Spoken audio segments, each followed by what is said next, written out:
Okay.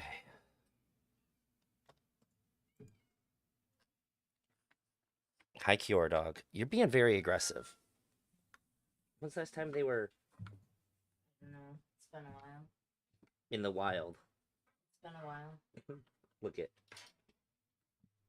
Levi, will you take these dogs out? Oh, God. Okay. Kidnap the cat.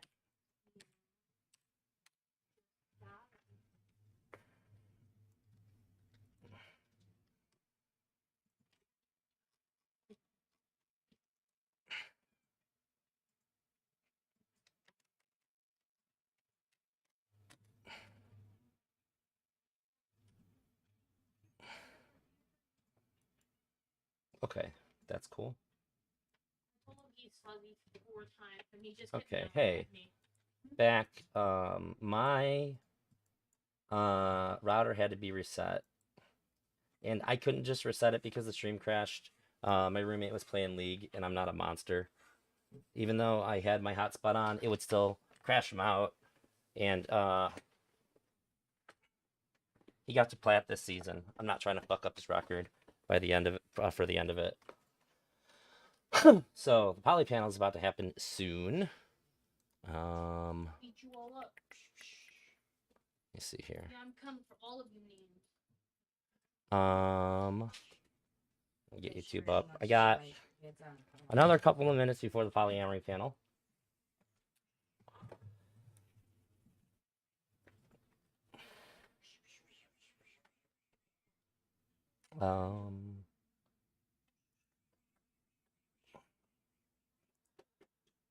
Find my God. Okay, there we go.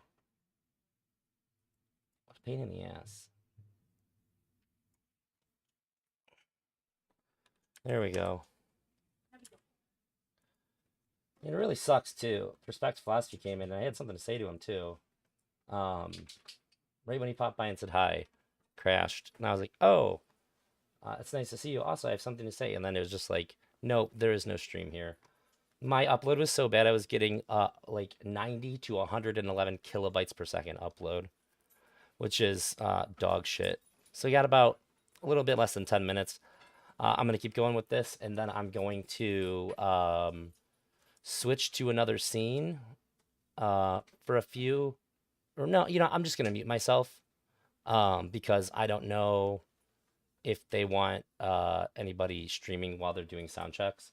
If they're fine with it, then I'll just unmute myself right then, or unmute the stream. $1,000. I would go up to 10 normies on the street, ask them what a Nazi is, and each of them would give me mostly incoherent examples, not examples, definitions of it. I would bet, I will put my life savings on that. The fact that you sat there and said, was that? Yeah, that's obviously true. If you ask somebody what a Nazi is, they're going to say somebody that doesn't like Jewish people. That's going to be or they'll say World War II Germany. That's what they're going to say. They're going to have no idea. World War II Germany is a fine answer. Hold on. No, because that is what I'm doesn't saying. describe I'm saying Nick when Fuentes. I'm saying, no, it does. I'm saying look at pictures. Oh my goodness. Like, oh, I know. I'm so soy. I'm so soy, Steven. I'm so overreacting. Hold on. I'm telling you. Let me finish. Hold on. I just said like 4 words, okay? The fact that you would appeal to older people knowing what a Nazi is. When we went through a whole era of the Red Scare, where my mom and dad think that every fucking Democrat is a communist, means that obviously older people don't have good grasps of what these terms mean, okay? And before we got into this era of politics, when I was younger, Democrats are communists is not the same as not knowing what a communist is. If you ask them what a communist is, they're not going to say Hillary Clinton or AOC. Yeah, they absolutely would. No, they will. They're going to say Stalin. No, they're going to say no. If you say so that like flawlessness of the debate in the debate that I talked about for Mr. Girl, it ended right here. Destiny's right about this part. Yeah, a lot of people are going to say like AOC is a communist. I've seen it. Somebody on the street, give me your best example. Give me your best example of a Nazi. You think that they're going to say what? Bush? If you ask somebody what is a communist, they're going to say somebody that is for big government spending. That's what they're going to say a communist is. If you ask any person on the street. You are lost in the debate bro sauce, my friend. Hold on. No, this is from my real world. This is before I ever got into online. This is when I was a kid. If you walk up to somebody on the street and you say, Give me who, when I say the word Nazi. And I'd expect somebody to say something like, communists are people who hate America, or something dumb like that. But the AOC stuff is pretty on point. Let me see real quick.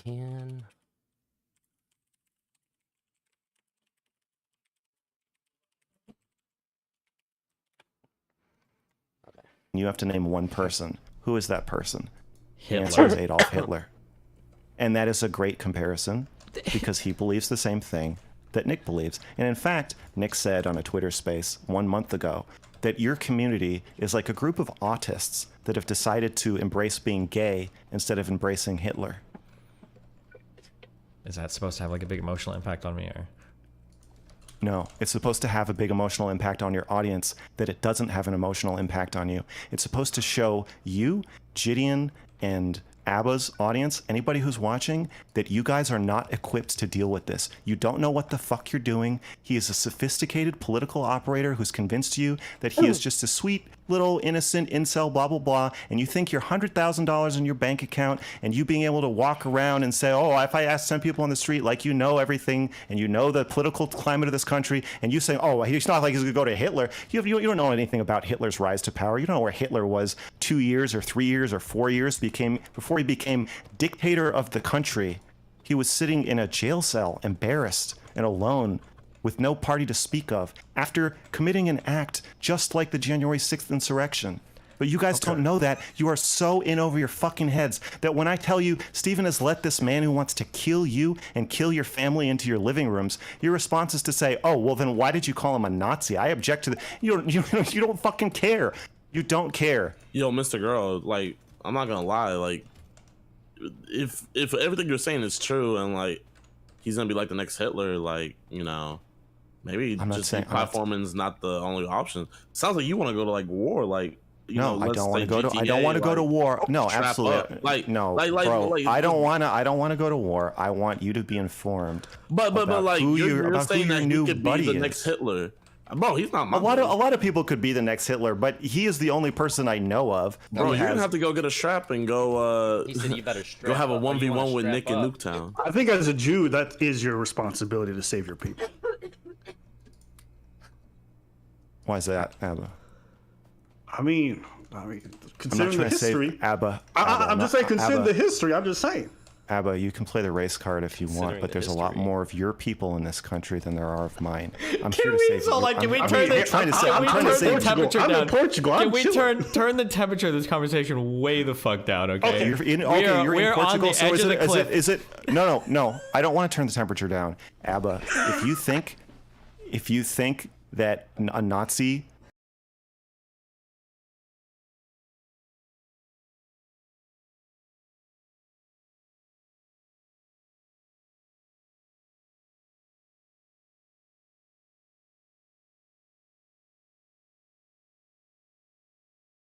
Oh, 3v1 is painful. I think Mr. Girl did a really good job with it, though, to be honest. I'm gonna leave this off here, and then I'm gonna go to the panel sound checking and all that. They don't care that I'm still streaming while I'm going there, so that's what I'm gonna do. I'm gonna see if I can change my title.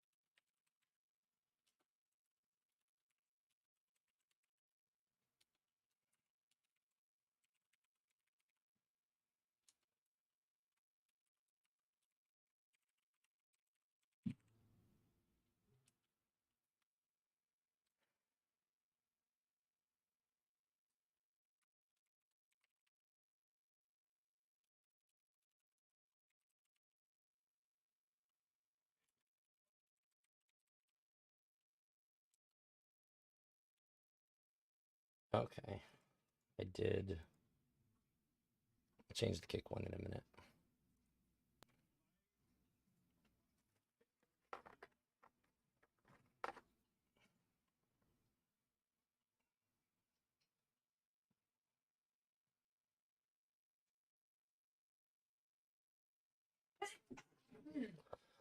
Oh yeah, I need to set up for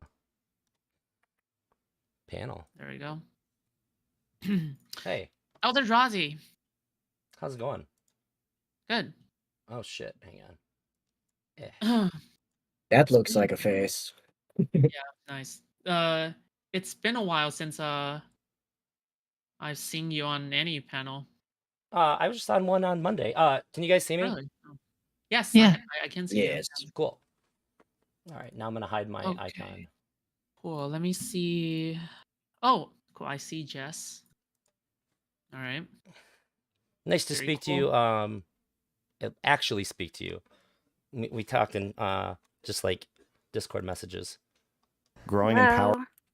Hello. Hi. Greetings. Hello. Okay. Yes, it's finally time. Let me see where. Okay, I think Smashley will be probably around 30 minutes to 1 hour late. For Alex, he is the original one who wanted it to be at 9 p.m. So let me just message him if he is up for it in 4 minutes. Hello. Where are you at? Well, is Smith doing a polyamory panel at the same time that you're doing a polyamory panel? That's impossible. I think that's very improbable, actually. You know, I never. Like he is. Yeah, I never knew that a person can have 2 polyamory panels at the same time. Oh, is he going to be on this That's one? called having a polyamory panels. Polyamory panel. Yeah, I see. Poly Okay. panel for sure. Poly panel. Yeah. I wanted to drag Quibbles on. Oh no, but Quibbles for coffee. unfortunately, yeah, but unfortunately he was not available tonight. Okay. Him and yeah. I talked about polyamory. Off stream? No, on stream. He said some stuff when he talked to Smith, and it pissed me right off. I was like, really, dude? You gonna just say all this dumb shit about it? And we hashed it out. Wait, you? Me and Quibbles. Yeah.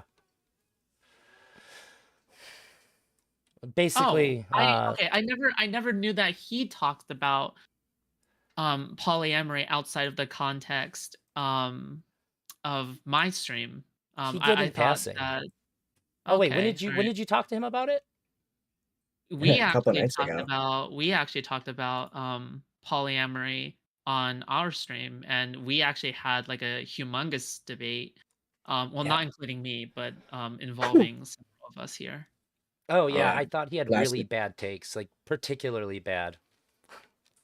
Oh, he's still on that family bullshit, right? He's not here right now. He's not here right now, so I don't want to, get it's too nothing deep I didn't say to him myself already. Like we hashed this out. Yeah. I'm not talking shit behind his back. I said it to his face. Right. I understand. Yeah. I wanted to, I really wanted to include him because he, Quibbles brings the energy. All right, he brings an energy. Right? I can promise you this. I am quite energized over this subject. I knew that this was gonna fucking happen. Everybody was gonna be taking aim at my relationship dynamic because Destiny's is kind of similar. I'm fucking ready. Oh no. Yeah, we can get there in a moment after, after Alex loads in. Because after Smith and Alex loads in. Where the heck is Smith too? Hold on, let me message Smith. Yo. Where are you at, Smith? Where are you at? I apologize for the coughing. I'm gonna try to move my Discord mute button by my OBS one. I'm recovering from the actual flu, so I'll try to be good about it, but sorry in advance. Not from COVID, I hope. No, the actual flu, influenza A. I got COVID before, and I'm fat with asthma, and this was worse. Gotcha. Yeah, I just got over influenza B recently, so I feel you. I'm sorry. Jesus. I don't know what the difference is between A and B, but B doesn't feel as bad when you have it, but can cause worse future complications.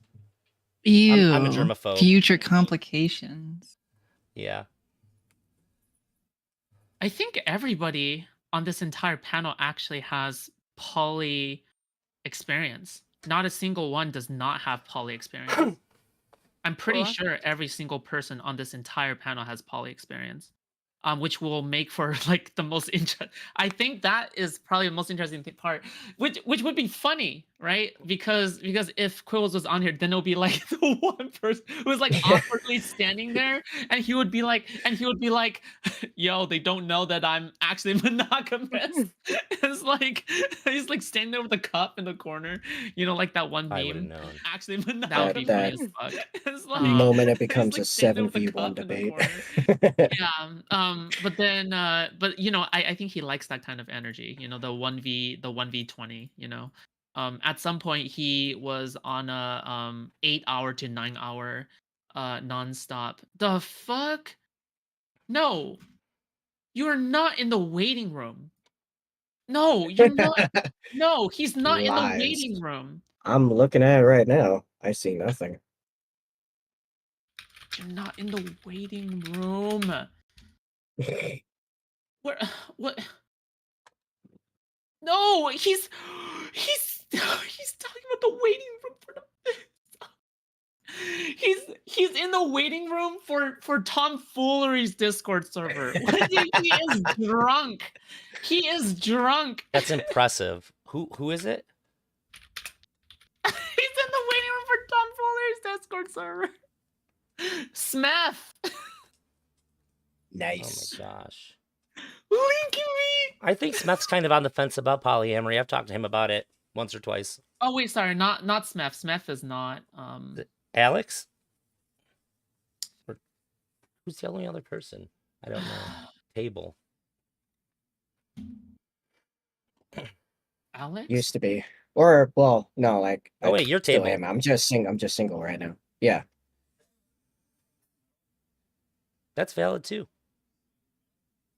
Oh, there he is. Yeah, I mean it's hard to be poly when you're not in a relationship. Like even one to start with. No, I think that works. Okay. Now, where is Alex?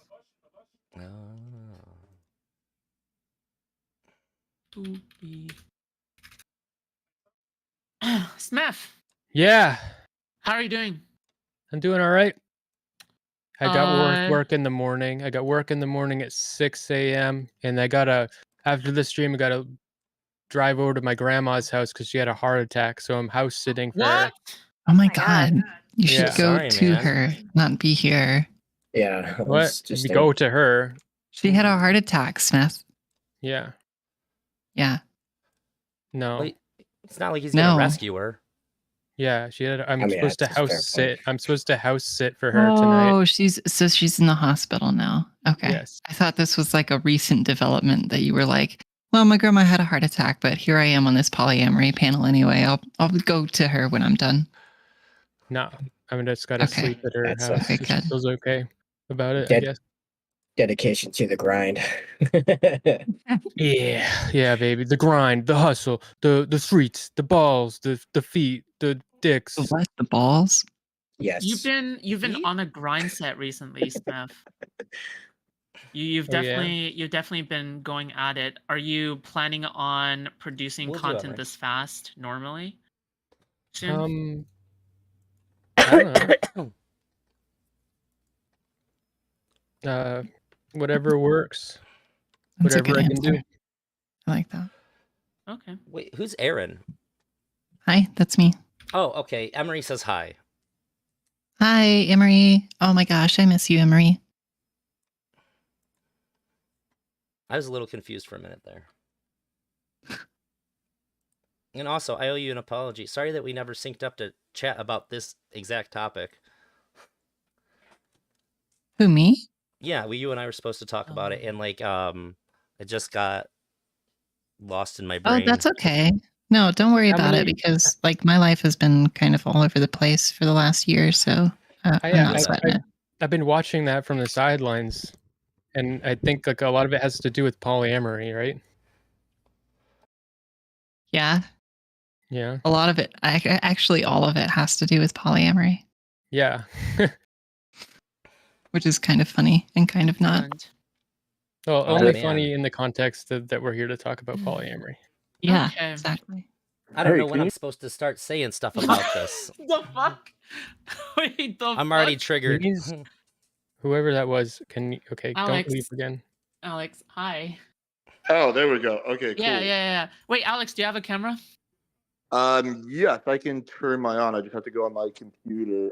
Give me a second then. Yeah, no I'll have- problem. Yeah, just give me a second. Don't worry, okay? Okay, I'll be there. This is just fun to like prepare and remind myself of Alex. I watched his debate with Mr. Girl, and it's one of the funniest streams of all time. It's just really like comically funny. Even on Alex's, everybody loved it. How funny it was. If you've never seen it, it's top notch. Everybody loves Raymond. Correct. Alex Alex hosts good panels. It's Okay. Bye, Alex. I'm pretty sure it's because he's switching to his computer. That's why. Oh, okay. Yeah. Hey. Okay. No, that's okay. Hey. Hello? Hey, Hello. hey, Hello? Alex, Oh, hi. there you go. Can you, you- can you hear and see me? Yeah, No, I we can can't see you. hear you, but we can't see you. You can click the turn on camera button at the bottom. Do you see that? Let me try to find it. I'm a complete noob when it comes to Discord. Discord? Yeah, don't worry. Discord is a lot better than WhatsApp. They do a Yeah, lot of okay. stuff with like Erudite. Oh. Okay, there we go. Yeah. Now I just gotta Half share cam. my settings. Put your camera a little bit below, okay? No, yeah, Right? it's Yeah, using my otherwise- computer camera. Otherwise, Ashley just- will make fun of you, okay? All right. Thank you, I Bob. got. Oh, she would never do that. I gotta switch over. Okay, there we go. I think I see it. Okay. Discord. All right. I just gotta switch from my computer one to my external one. How do I do this? Input. Oh. Okay, let me see. Video settings. Okay, this is it. Okay, there we go. Found it. Oh, it's not giving me the option. What the fuck? Okay. Are you streaming as well? No, I'm not. Oh, But yeah. So Oh, I if- see. I see what happened. My roommate fucked up this shit up. Okay, this will take me a Oh, second. okay. No, you're good. Don't worry. Excellent. Take your time. Yeah. Listen. It's okay, Alex. Oh. If you're unable, if we're only able to see half of your face, because you know, Now we the got the size other of half. half of your face is the same size of anybody's face, really. I like Is that we're it- on the other half now. Is it better Yeah, I now? also thought that. Listen, Okay, listen. there Yeah. we go. Yeah. Hey. Well, now we got the size of two Beautiful. faces. Okay. All right. Okay. There we go. We have Um, achieved Mount Rushmore. Now I gotta Okay. figure out how to return back to the original screen. Maybe this. Oh, there we go. Okay, good. Okay. Finally. Okay, cool. Awesome. Yeah. All right, cool. I guess we can begin now. Oh, also by the way, guys, you're free to stream. Yeah, you're free to stream. This is not like Food Shop stream exclusive. I don't care. I don't give a fuck. Yeah. I'm good. I'm currently streaming on all my yeah. stuff. Yeah, no Yeah. problem. streaming. And also another thing is actually I'll get there once I get there. Okay. So here we go. So let me just begin. All right, cool. Welcome to Food for Thought. I'm your host and moderator, Food Chops. I'll make sure things run smoothly in the background. Tonight's panel will be centered around polyamory, right?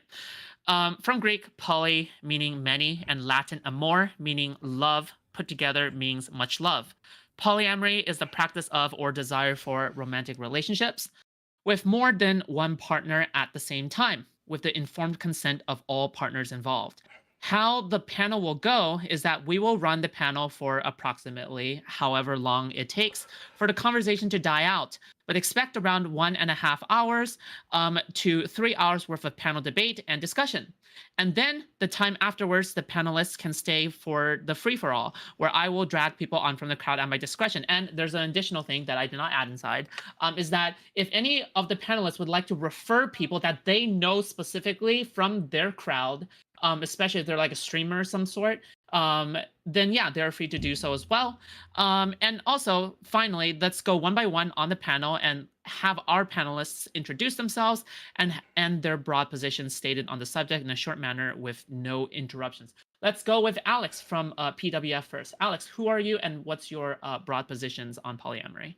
Cool. Yeah. Thanks for hosting this. My name is Alex. I run a channel called Playing with Fire.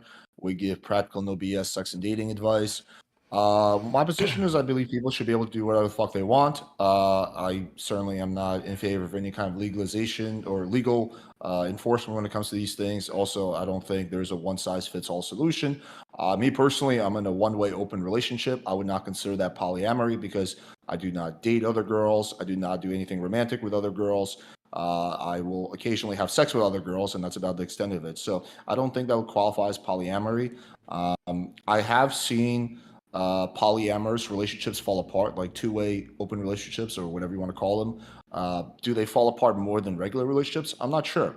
I do think this might be a controversial opinion that probably on average, again, we're talking purely in averages here, men are probably a little bit better at having no strings attached casual sex with a girl and like not getting attached than women are.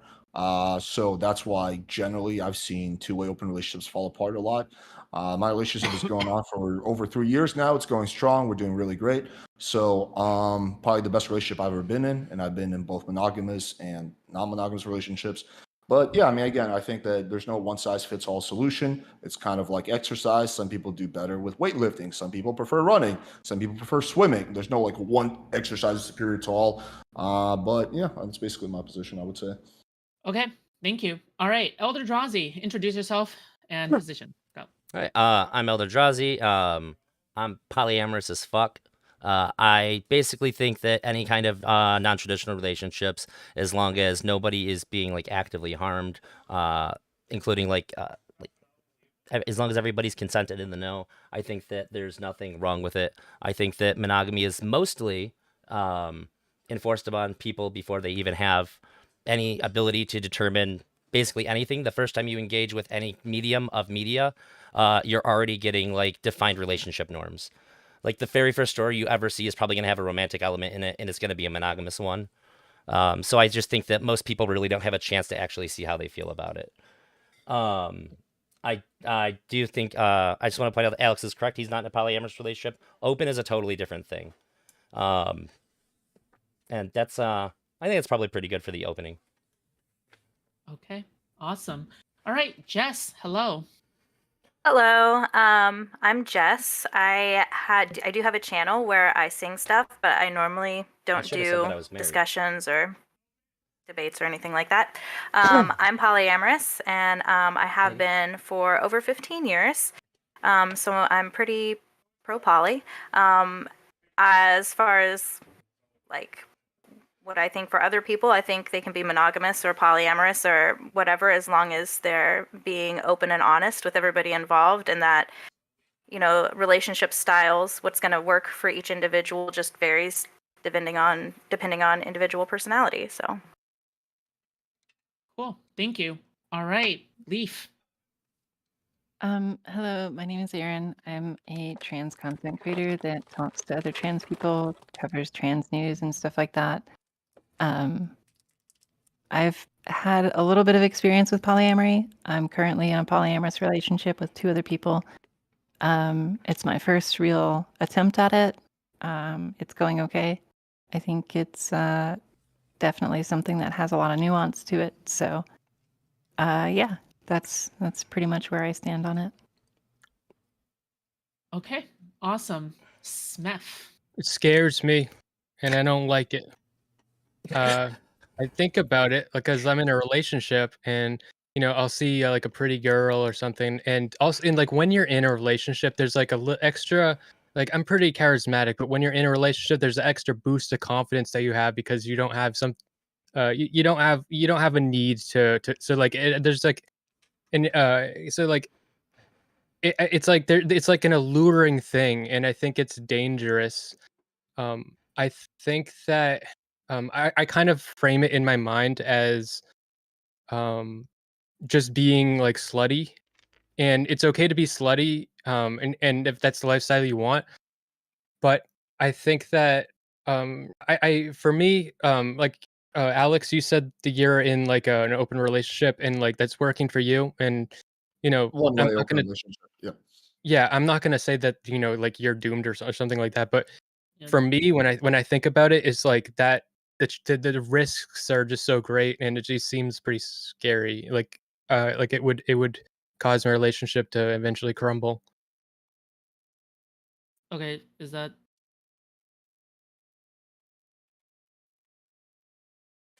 Thank you, Smith. What else do you want from me? Your opening statement. Okay. All right. Okay. IKEA. I mean table. All right. Yeah. Hey, I'm basically tabletop or table for short. I'm a near microscopic streamer that paints nearly microscopic things. And lately I've been pushing more and more into the political and discussion sphere as I spend most of my off time doing that anyway. So, as for poly, my last relationship over its 9 years went from monogamous to open to poly and back for. Actually, I think it actually started basically poly. Yeah, I think it was basically poly from day one. Then it went to open, and it was close a little bit back and forth. It, everything at one point or another. And yeah, I would say if you have the character capability and communication skills, you can absolutely do it if that's your desire. The question is, do you have that skill set? Oh, okay. By skill set, you mean like tabletop D&D skills? I'm kidding. Yes, Okay, yes, yeah, okay. exactly. All right, okay. Listen, I know. Okay, so here's the thing. Before we start, I know that recently, even when I was planning it out, I didn't know how events would unfold. So as you guys may well know, Destiny has, and Melina, that has been a event as of late. Here's the thing. All right, I'm actually not gonna restrict talking about that as in reference to the topic, because I'm not a cuck. Okay, all right. Okay. Someone's All right. laughing at you. Someone's laughing at you. Oh, that's so weird. Razi. It's not showing up on my OBS that it's picking it up. That's my roommate. He's just loud as fuck. I'll mute myself. Go ahead. No, it's perfect. Oh, okay. Don't worry. All right. It's okay. So here's the thing. Okay, is that I think that if you're gonna be talking about it, I just ask you to be respectful. That's it. Use your common sense. And don't just go around and go like, oh, whore, ugly bitch. Oh! No, just be like, okay, in respect to this issue, and I think that we can bring this up as a good example, blah blah blah blah blah, right? Just be respectful, and that's it. And if I feel like you're going too far as the moderator, I'll be the judge of that, you know. And with that, I'll just bring us to the first subtopic or question. Society's perception of polyamory generally tends to lean towards a more negative angle. Do you think that this perception is justified or warranted, or do you think that this is overblown or misrepresented? Why or why not? Begin. I watched your tabloid thing about the Destiny thing. I didn't like it. It made me uncomfortable. Food shops. Do we go in order to answer that or anything? I don't know how this works I'm here. just a moderator. I can't. You can't. Oh, okay. Just I don't know who, here. Okay, I don't know who I was supposed to ask. The public perception is completely fucking irrelevant because if you haven't, like, nobody knows what it is unless they've experienced it. People who are like, well, polyamory is like a bad, like, if you say polyamory is good, that means you've done it and you've had a good experience. You know somebody who has. If you say it's bad, 10 to 1, you probably don't know anything about it. And if you otherwise think it's bad, it's because you know somebody who had a bad experience with it. And if we talk about somebody who has like an open or a polyamorous relationship failing, go like, see, it can't work. Okay, so then I can use any divorce or any breakup, no matter how bad and messy it is, and say like, well, see, look, it doesn't work. Monogamous people kill their ex-spouses way more often than polyamorous people do. You know how I know that? They got numbers on their side. And if they were polyamorous, that would be in the fucking news article for sure. You don't hear about that shit. So people don't have any idea what they're talking about. I do agree with Elder. Public perception is irrelevant. There's a bunch of people who believe all kinds of dumb shit. There's about, what was it, 50 to 100 million Americans who believe the election was stolen based on nothing. There's, Bob. for example, a bunch of people who believe that, for example, eating bread and milk is good for you, and that eating too much meat is bad. That testosterone makes you aggressive. There's all kinds of people who believe all kinds of dumb shit. So I never really cared about public perception. I think it should be irrelevant to the way you live your life. You should live your life based on what you think is right, based on either research or experiences, or even experiences of your friends. But public perception is the very, very, very last thing that you should ever focus on. And yeah, I mean, is it justified? Probably not. I don't know. I haven't really looked into data on this.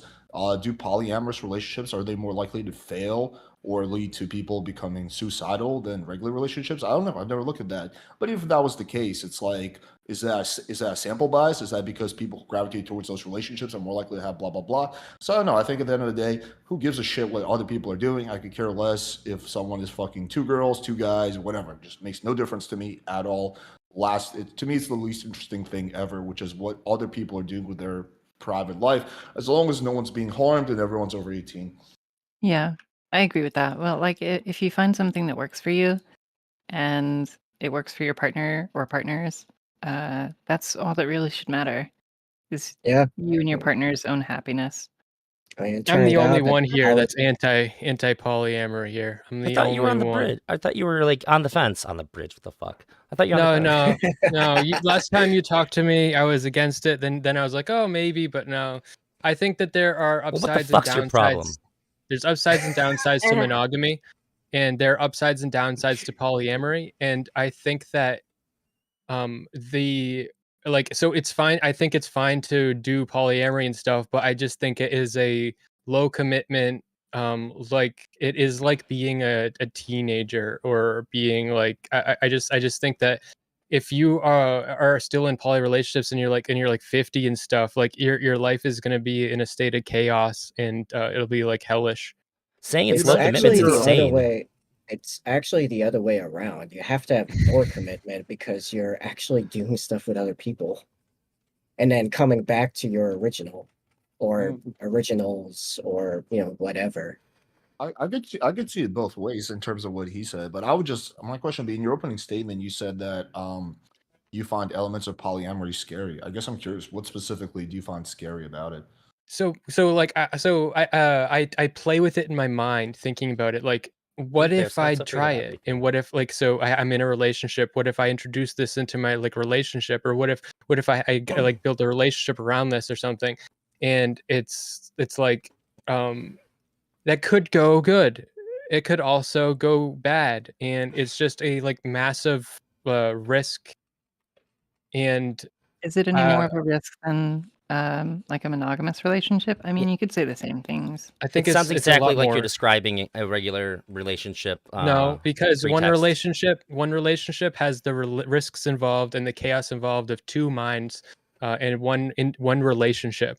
But when you have two relationships at the same time, now you got the chaos of four people's minds, four people's feelings, and it's like the amount of turbulence that is possible. Because in any monogamous relationship, shit can happen, shit can go. Like someone can have an event happen or something, and that affects everybody. In a polyamorous relationship, if one person in the polycule has some kind of fucked up thing happen, that affects everybody in some way, and all the needs of everybody like, the thing about monogamy is that you have a rock, okay?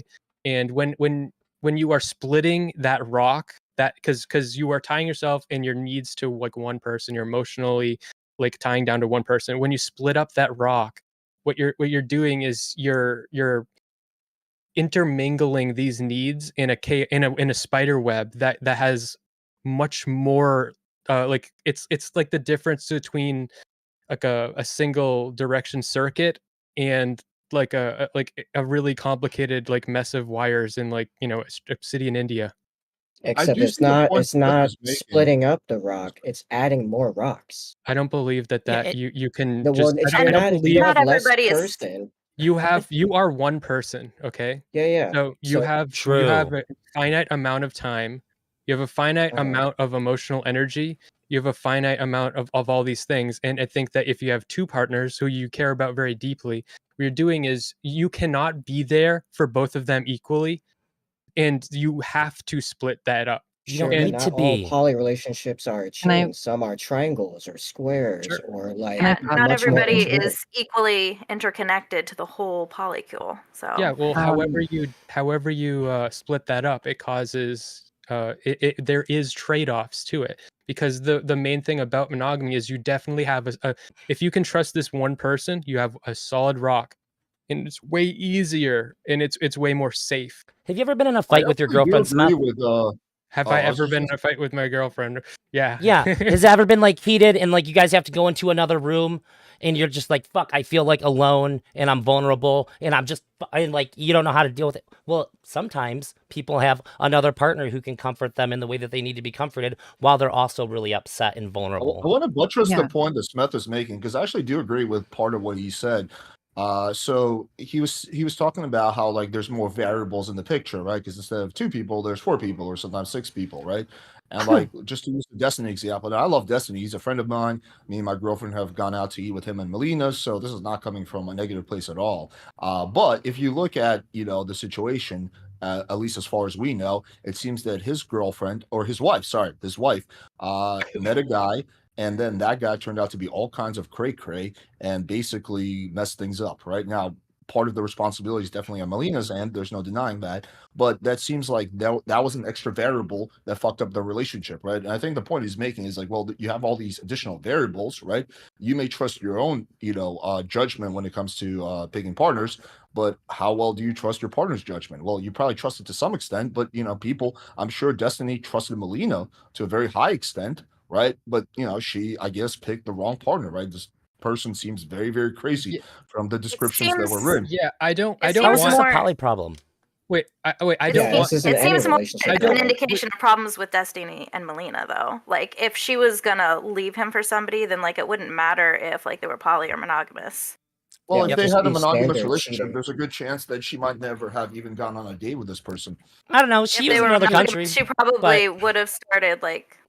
So regarding like what Drazi just said, like if you get in I get in a fight with my girlfriend or something, and both of us split up and go into separate rooms, and then each of us has a different person to talk to. That sounds awful to me, because what it means. So I want. There's a caveat to that.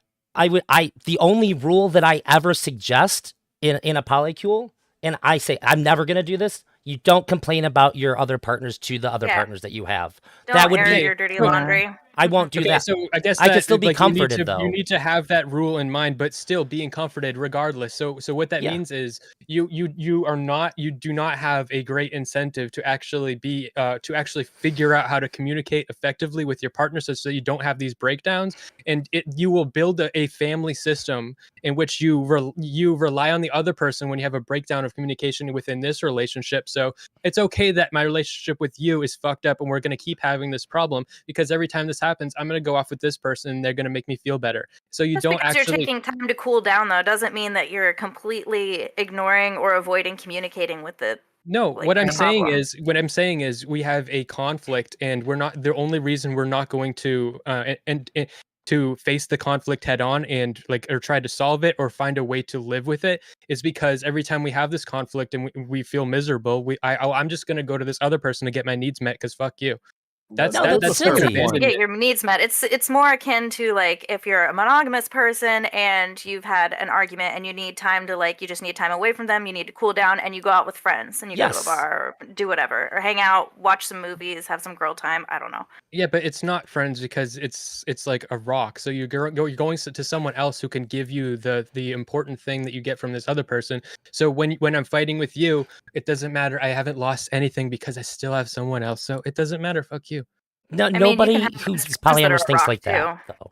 Yeah. Also, no, but that's how you get your needs met. People that are polyamorous that do things like that.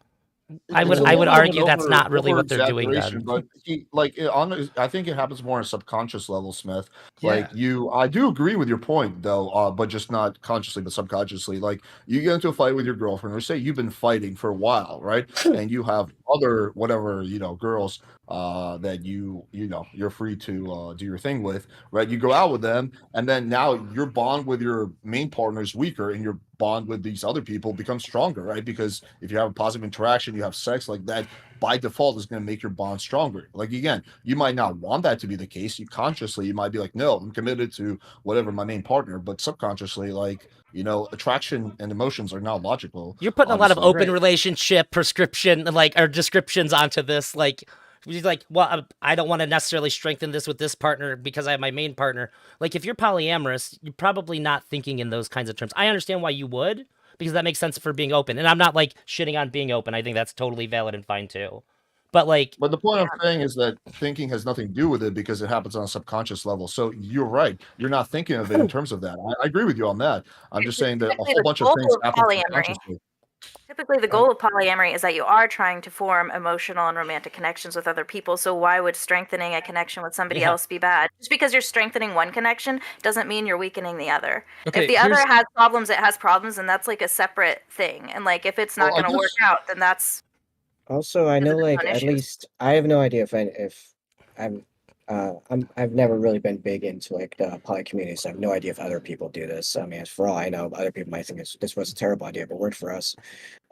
Because when in most of the cases when we were like actually poly, it was all very close. It was effectively like a really close triangle or square, what have you. So when things got particularly bad with communication, for me, I was always one of the most level heads. So it would often be a situation of us sitting down as like the three of us and like say for example me acting as like a moderator to help them talk out whatever communication problem they were having, and thus we were able to take advantage of the scaling of there just being more people available for problem solving. Okay, how I about think this? that's I got an good too. example. So sex. Like, so this goes even Oh, more just be a whore. No, I'm basic than the emotional, like the emotional needs thing. I'm saying, our let's say solution. that you have a sexual dysfunction within your relationship, and you have a sexual moderator. No, like, so, like, let's say, like, so you can't always have like that you can't always that won't always work. And there's another example would be like, so Okay, well that's just personal. I don't really understand what so- you're saying. you have a No. sexual, I haven't said it yet. You have a sexual dysfunction in your relationship. And so like something you're doing is not working for me, something I'm doing is not working for you. And in a normal relationship, like a normal monogamous relationship, you work these things out, you explore new things, you figure it out. If your solution is just go fuck other people who do it right, then your sexual relationship with that main person will break down because you don't need to solve these problems. You can just find your solution elsewhere. I So also why- really why- quickly want to comment. Oh, sorry. Go ahead. So what, like in this hypothetical, then, like, what was your reason for connecting with the first person in the first place? If it was just sex that was holding it together, It wasn't. That's not what my hypothetical. okay, then it shouldn't actually like put the relationship at that much risk. So losing sex doesn't cause a harm to your relationship, is what you're saying? It doesn't have to. Yeah. I think it does. I So- think it's definitionally a harm to have Can I a jump in? dysfunction of sex in your relationship. I'll let Leaf and Just say, but afterwards I'm gonna I gotta can say jump in stuff before anytime. my brain explodes. So, I've got a lot of personal experience with sexual dysfunction in my relationship simply because I am kind of discovering that I'm like asexual almost.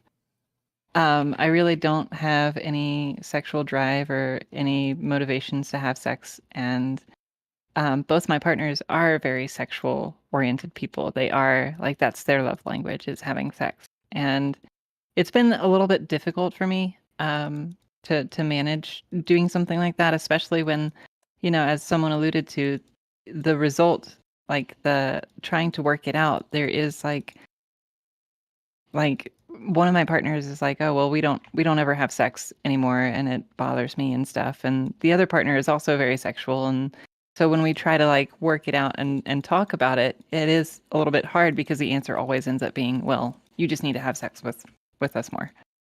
And it doesn't really like acknowledge the needs that I have and stuff and what's going on in my life. And so it can be a little hard to navigate. But that is one of the core tenets of polyamory is that, well, if these people aren't necessarily meeting your needs, then you should feel that freedom to go explore other options that you might have.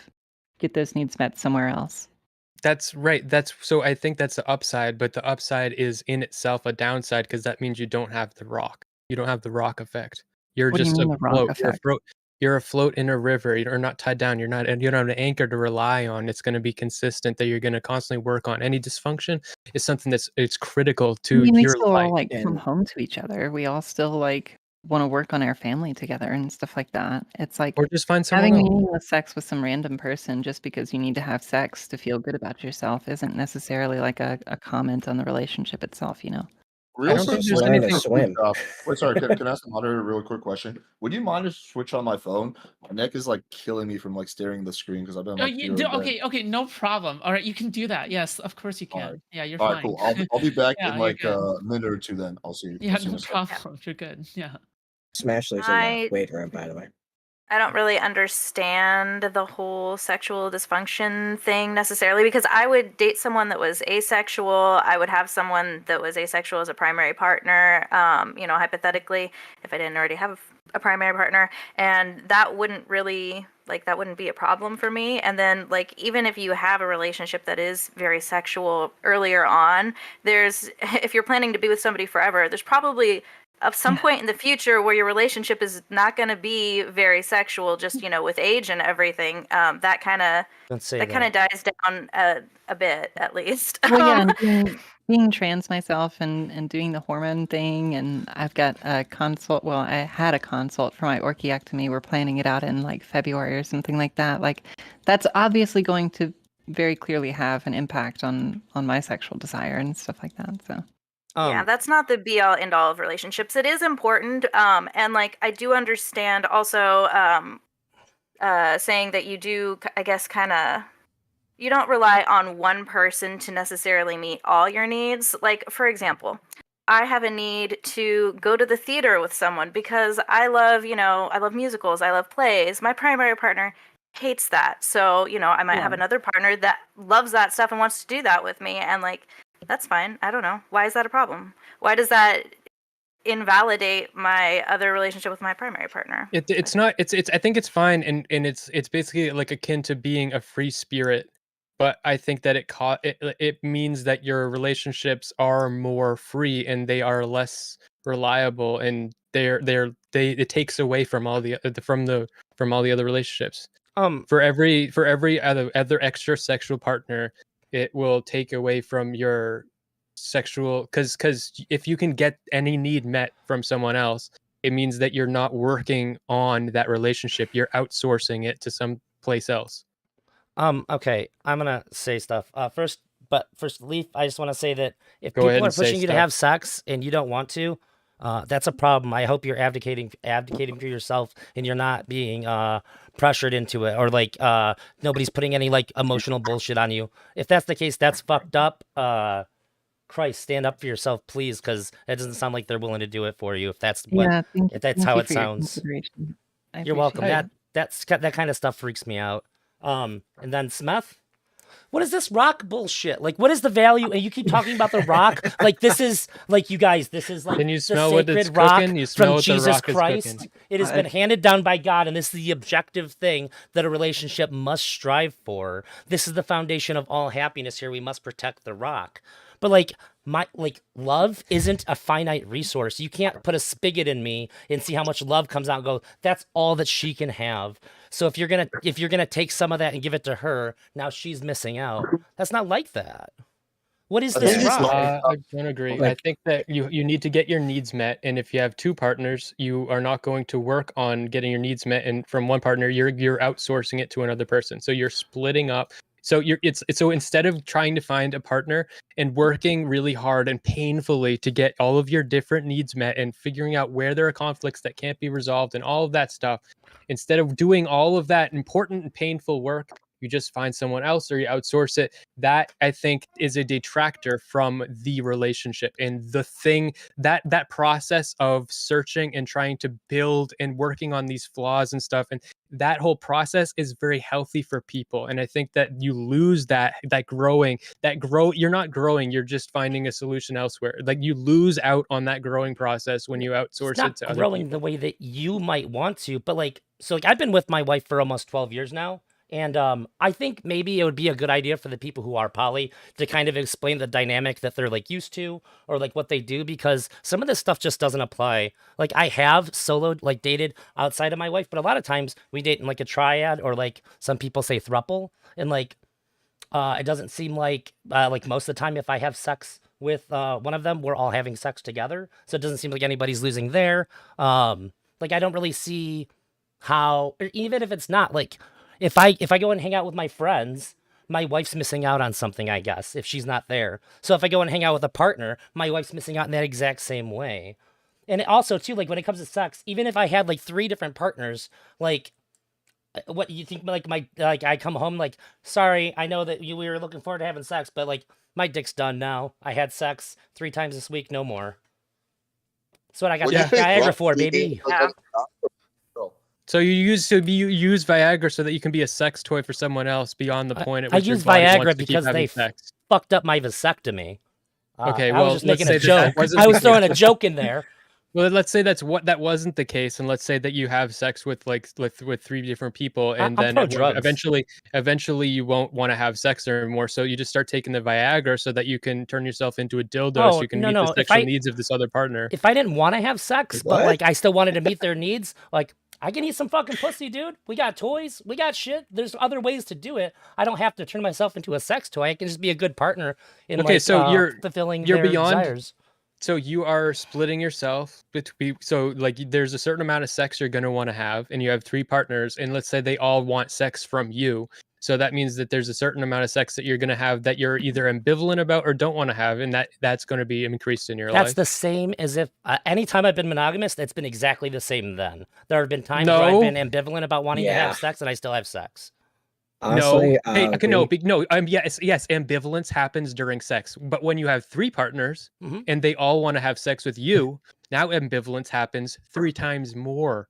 Now it was the opposite. You'd be surprised how much my sex drive goes up when I have more than one. If you want to engage with it or you don't, you can just say not necessarily. But if that means you're just disagreeing. So, you're refusing to engage with the I can engage with it in scientific terms. You're presupposing your hypothetical with your own conclusion.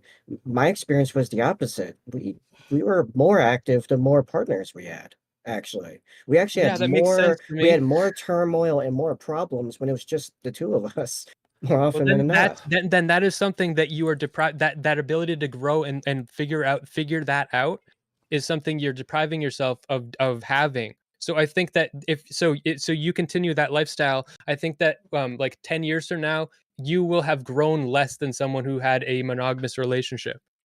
Maybe you're depriving yourself of growing with more people by being monogamous.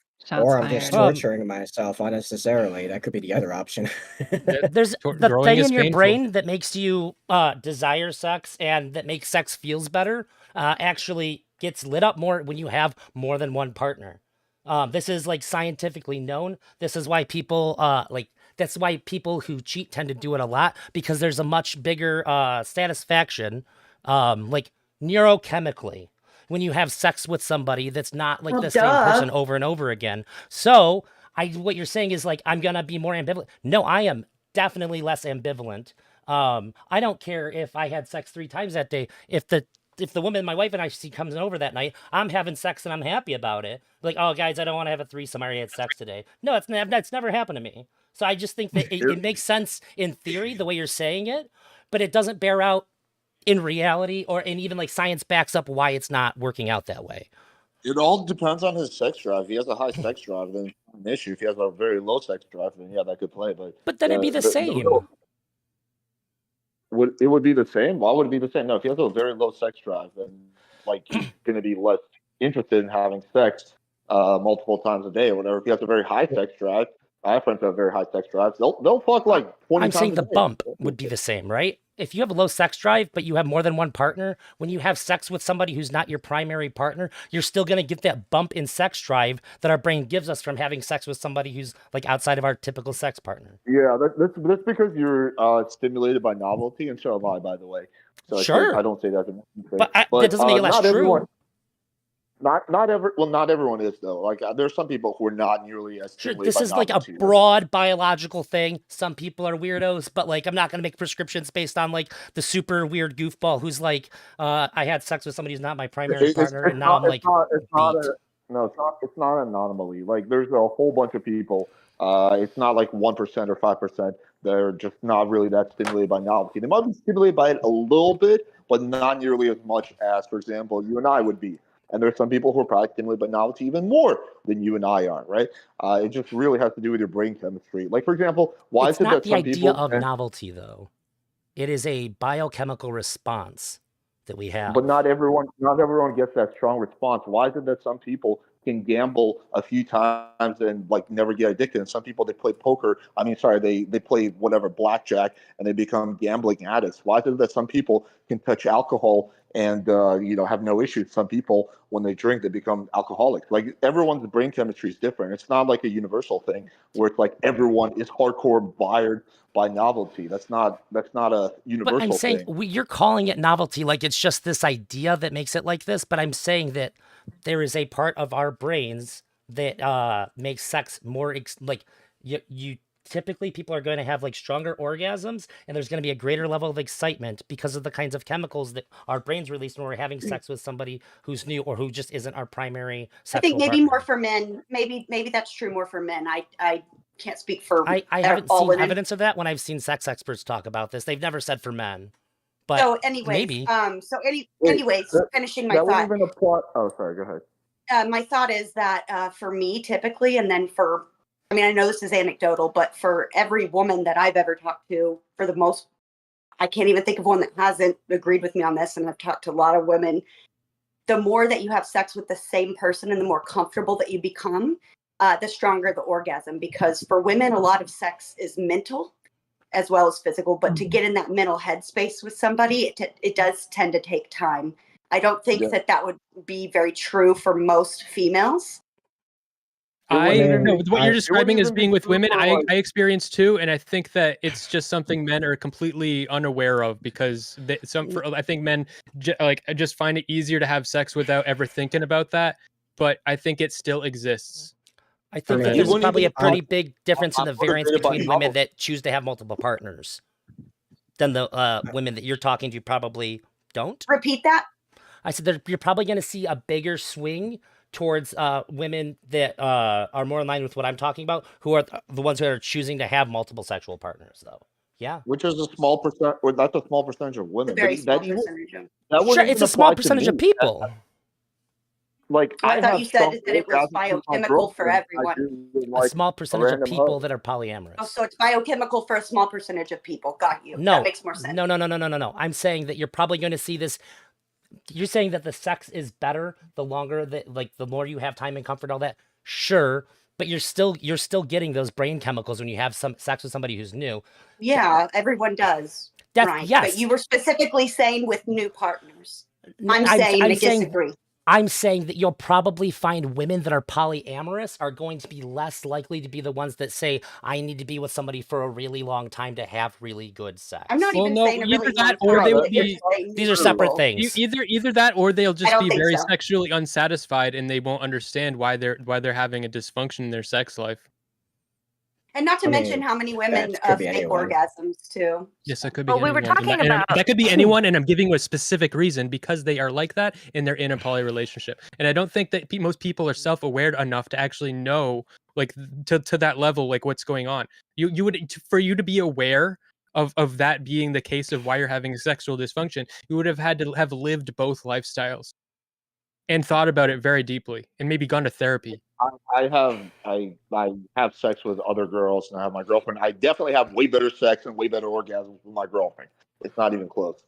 Well, we were talking about splitting sex drive between partners, and I think that the responsible thing to do, if you're poly, is to know what your own sex drive is and, you know, what you have available to give to another partner before taking another partner on. The same is true with time. You shouldn't take on somebody else who wants a lot of time and commitment if you already have like 3 other partners and you can't commit to meeting that person's needs. So that's something that you need to talk about with that person, the potential partner, before getting into a relationship with them. And the same would be true of monogamous people too. If you know that you have a very low sex drive or you're asexual or something like that, you might think twice before getting into a relationship with somebody that wants sex all the time. If it's going to be a monogamous relationship with that person, then you might not be able to meet their needs the way that they want. So that was actually the case in my relationship. Like what happened was actually that while on many like much deeper levels, Max and I connected extremely well, but she was a machine. I was not. I at the time, I mean, ironically, I've grown into being more extrovert, but at the time I was super introverted, just focusing on my projects, whatever, like a hermit. So it actually released a lot of pressure on both me and the relationship for her to have other partners. And yeah, it would become like, occasionally triangles and squares, like I said, but yeah, it legitimately helps the relationship because on some cases we were like polar opposites. You know, you kind of hit on something important, is that if it's something that's going to work for you, then it's good. Nobody's saying that everybody should be polyamorous. Some people it would be a nightmare for, but some people like you, it seems like this actually helps like a really specific situation that you're dealing with. And then it makes your relationships like much better because of the kind of dynamic that you specifically need without putting that burden What on about the other raising person. raising children in a polyamorous relationship? What do you guys think about that? Studies have shown that it's beneficial to the children to have more than just two people helping raise the child. The studies that have been done. I was looking at that. I got see these studies. I do not believe that. Yeah, exactly. I was looking at that, and actually the data is not very conclusive, and they said that there really aren't enough studies out there basically to conclusively determine but the ones that are out it there seem to say yes. Yeah, but when you say when you say having more than one person to help raise the child, what the fuck does that mean? Does that mean because of course that's true. But does that mean like, yeah, I think they probably mean like a grandparent or something. Not like no. The studies specifically about polyamorous households and raising children. Can you cite who is that this? study? Is it Smashley that said that? I can pull it up. Actually, I might have it bookmarked. But yeah, there isn't a lot of studies about these things. But if I'm gonna go off of just more than just how I feel about it, I have to go with what is available, and it does seem to suggest that. But yeah, I'll find it. You go with what's available, and then you also go with what you deduce as far as society as a whole. So like if there's not a lot of studies available, we tend to kind of rely on common sense or anecdotal experience. And I can tell you from a personal experience that when I found out that my parents were swingers, I cried and my grades slipped and I ended up having a lot of behavioral issues. And this was in high school. It affected me in a very negative way. It doesn't sound like you had more than two people helping raise you. And it sounds like you had a strong reaction to finding out about the sexual proclivities of your parents, which is a pretty different thing in my opinion. I think that it kind of is correlated more so than just other things, don't you? Okay, so swingers aren't really poly necessarily. Yeah. I'm not saying they were poly, but maybe I'm just saying that it's an experience. How did you find out? That's pretty important. I went to go on their computer because I was looking for this is back in the day, and I was looking for vacation pictures of where we went to Disney World. And ended up finding a file folder of them and all of their activities. Yeah. Okay. Were they naked too? I know that they weren't polyamorous per se. They were we lived in a small town. They're school teachers, so I think that kind of thing. Are you saying you found their fuck folder, like with like nudes and shit in it of them with other people? What do you think I'm fucking saying? Yeah. I'm trying to make sure because this is like way more traumatic than finding out my parents are swingers. That's also that could not have happened with anything, not necessarily like it being non-monogamy, but like just anything sexual that your parents were into that you really didn't want to see. Like, wouldn't that have probably affected you similarly?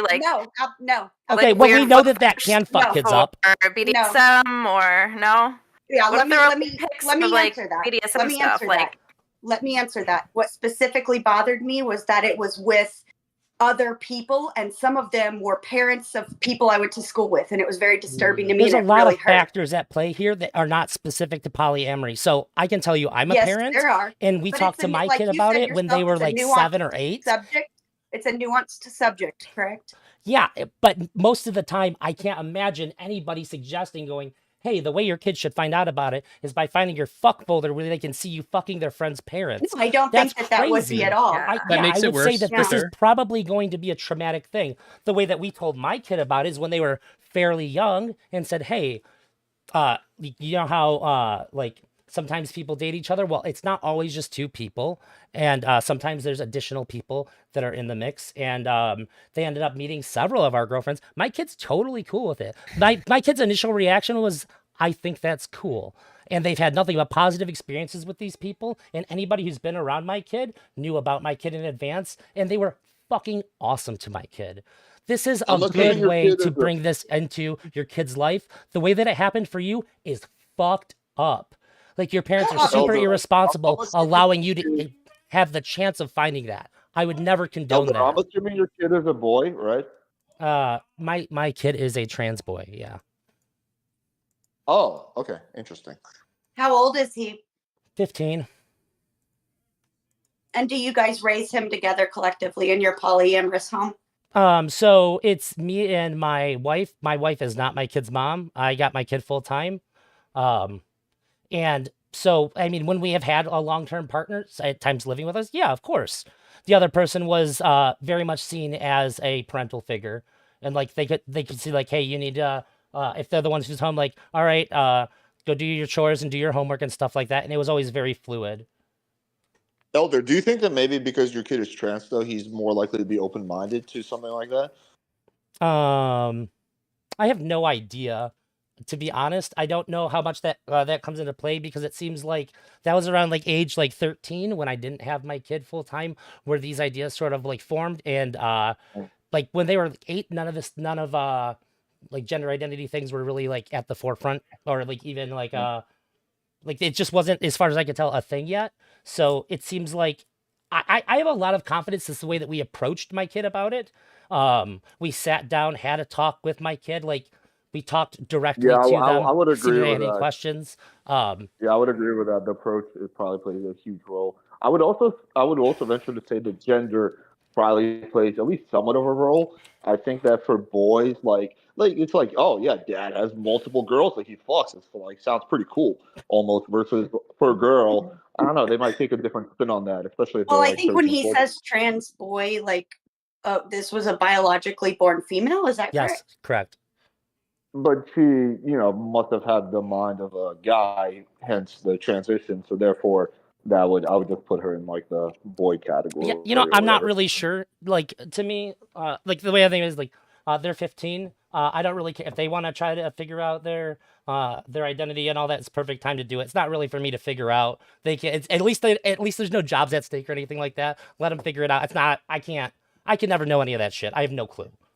So I'm just letting him do his thing. So how many partners do you have?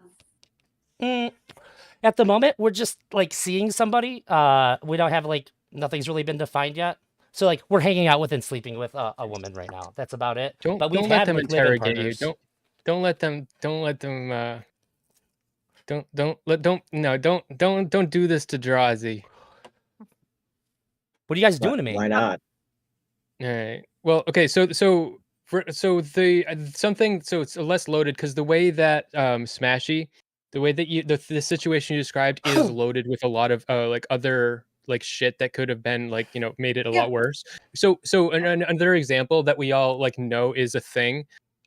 Say let's say you have a single parent and then they get like a new partner and then they that then that keeps changing and stuff. That is bad for kids. So so having a rotating cast of like parents, that is bad for kids, and I think that's much more likely in poly relationships. Also, you're gonna have a problem where there's going to be like, who is my mom? Like, so who do you tell? Like, so do you say this is your mom and this is your mom and this is your dad and this is your dad? Yeah, but like no. But so like, if we but decided which to get married to DNA? somebody, like obviously you can't get legally married, but we had a long-term partner where we considered having like a spiritual union or whatever, basically an off-the-books marriage. Then yeah, that would probably be a little bit different. But even my wife, that's my kid's stepmom. They call her, that's my stepmom. That's what my kid says. Yeah, and that's fine. I would feel more comfortable like if I would in my imagination. It sounds like it makes more sense if you say stepmom, because you as a kid you still want to know who you came out of. You know what I mean? Yeah, and like if I had like a fairy tale version of it, they would probably have some like unique name that they came up with between them and the other person. You know? Yeah. Yeah. What do you mean by that? Fairy godmother. I don't think the rotating cast, if you still have at least like a core couple, is actually that big of a deal. Because like I think when I was a kid, for example, my grandparents lived in like the basement tenement thing for like the first like 6, 7, 8 years of my life, and then we moved out, they moved elsewhere, and then they were gone. And then like I had only ever known living with them also in the same building. That wasn't like a traumatic thing or anything, but like two really important parental raising figures were now gone. Like, yeah, you could visit them later, but that's not really that big of a different later. And then I think it is very different. It's definitively like bad to have like, so like you're 13 and then you have like a new person that's like filling this dad role, and it's like it's not filling, it's adding to. Like I said, having the core couple right, in and the then they're middle gone. is Then well, they're no. In poly, you have a core couple of some type, but and then you the add other on person to that comes in is then gone. And right? it also really increases the risk of abuse, because in single parent like households, when there is a new partner that comes in, their chance of them abusing the kid is really high compared to any other type of situation. It's a really Well, when really there's a risk. core relationship at Well, hand too, now you have two that's true different enough. sets of eyes providing oversight for one, but also we talk about a lot how like the single dad who's having or single mom who's having a new partner come through a lot. We talk about how this is bad, but we don't really talk about the elements of like what makes it bad. Part of the things that makes it bad is that mom is also ending a lot of relationships. Mom is not going to be the most emotionally stable when this is happening. Dad is not going to be feeling great when he finds out that his girlfriend was cheating on him and now she's not around anymore. You know, these are the kinds of things that are also going to interplay or the kid. the child gets attached to that person, and then that person's This just is the gone from their obvious life. part. This is the obvious thing that everybody that's an alludes to. So important that's not why. part. Okay, but I'm okay, not wait, talking that's about not that because even that's the the part most- that everybody knows. I'm talking But about the that's not even nuanced the things that people fundamental. don't talk about. Sure. That's interesting. But just to break that down more, that's not the most fundamental, important, critical part of to being attached and then losing. The reason that's such an issue is because something that's like truly very, very important for a child's brain as they're growing up is something that like adults often scoff at, but this feeling of unconditional love.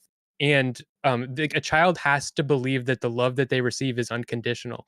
And if there is a rotating cast, then that becomes very confusing. And it's then if you feel like the love you receive as a child is conditional, your ability to have your chance to have mental illness or like a personality disorder or anything like that goes way up.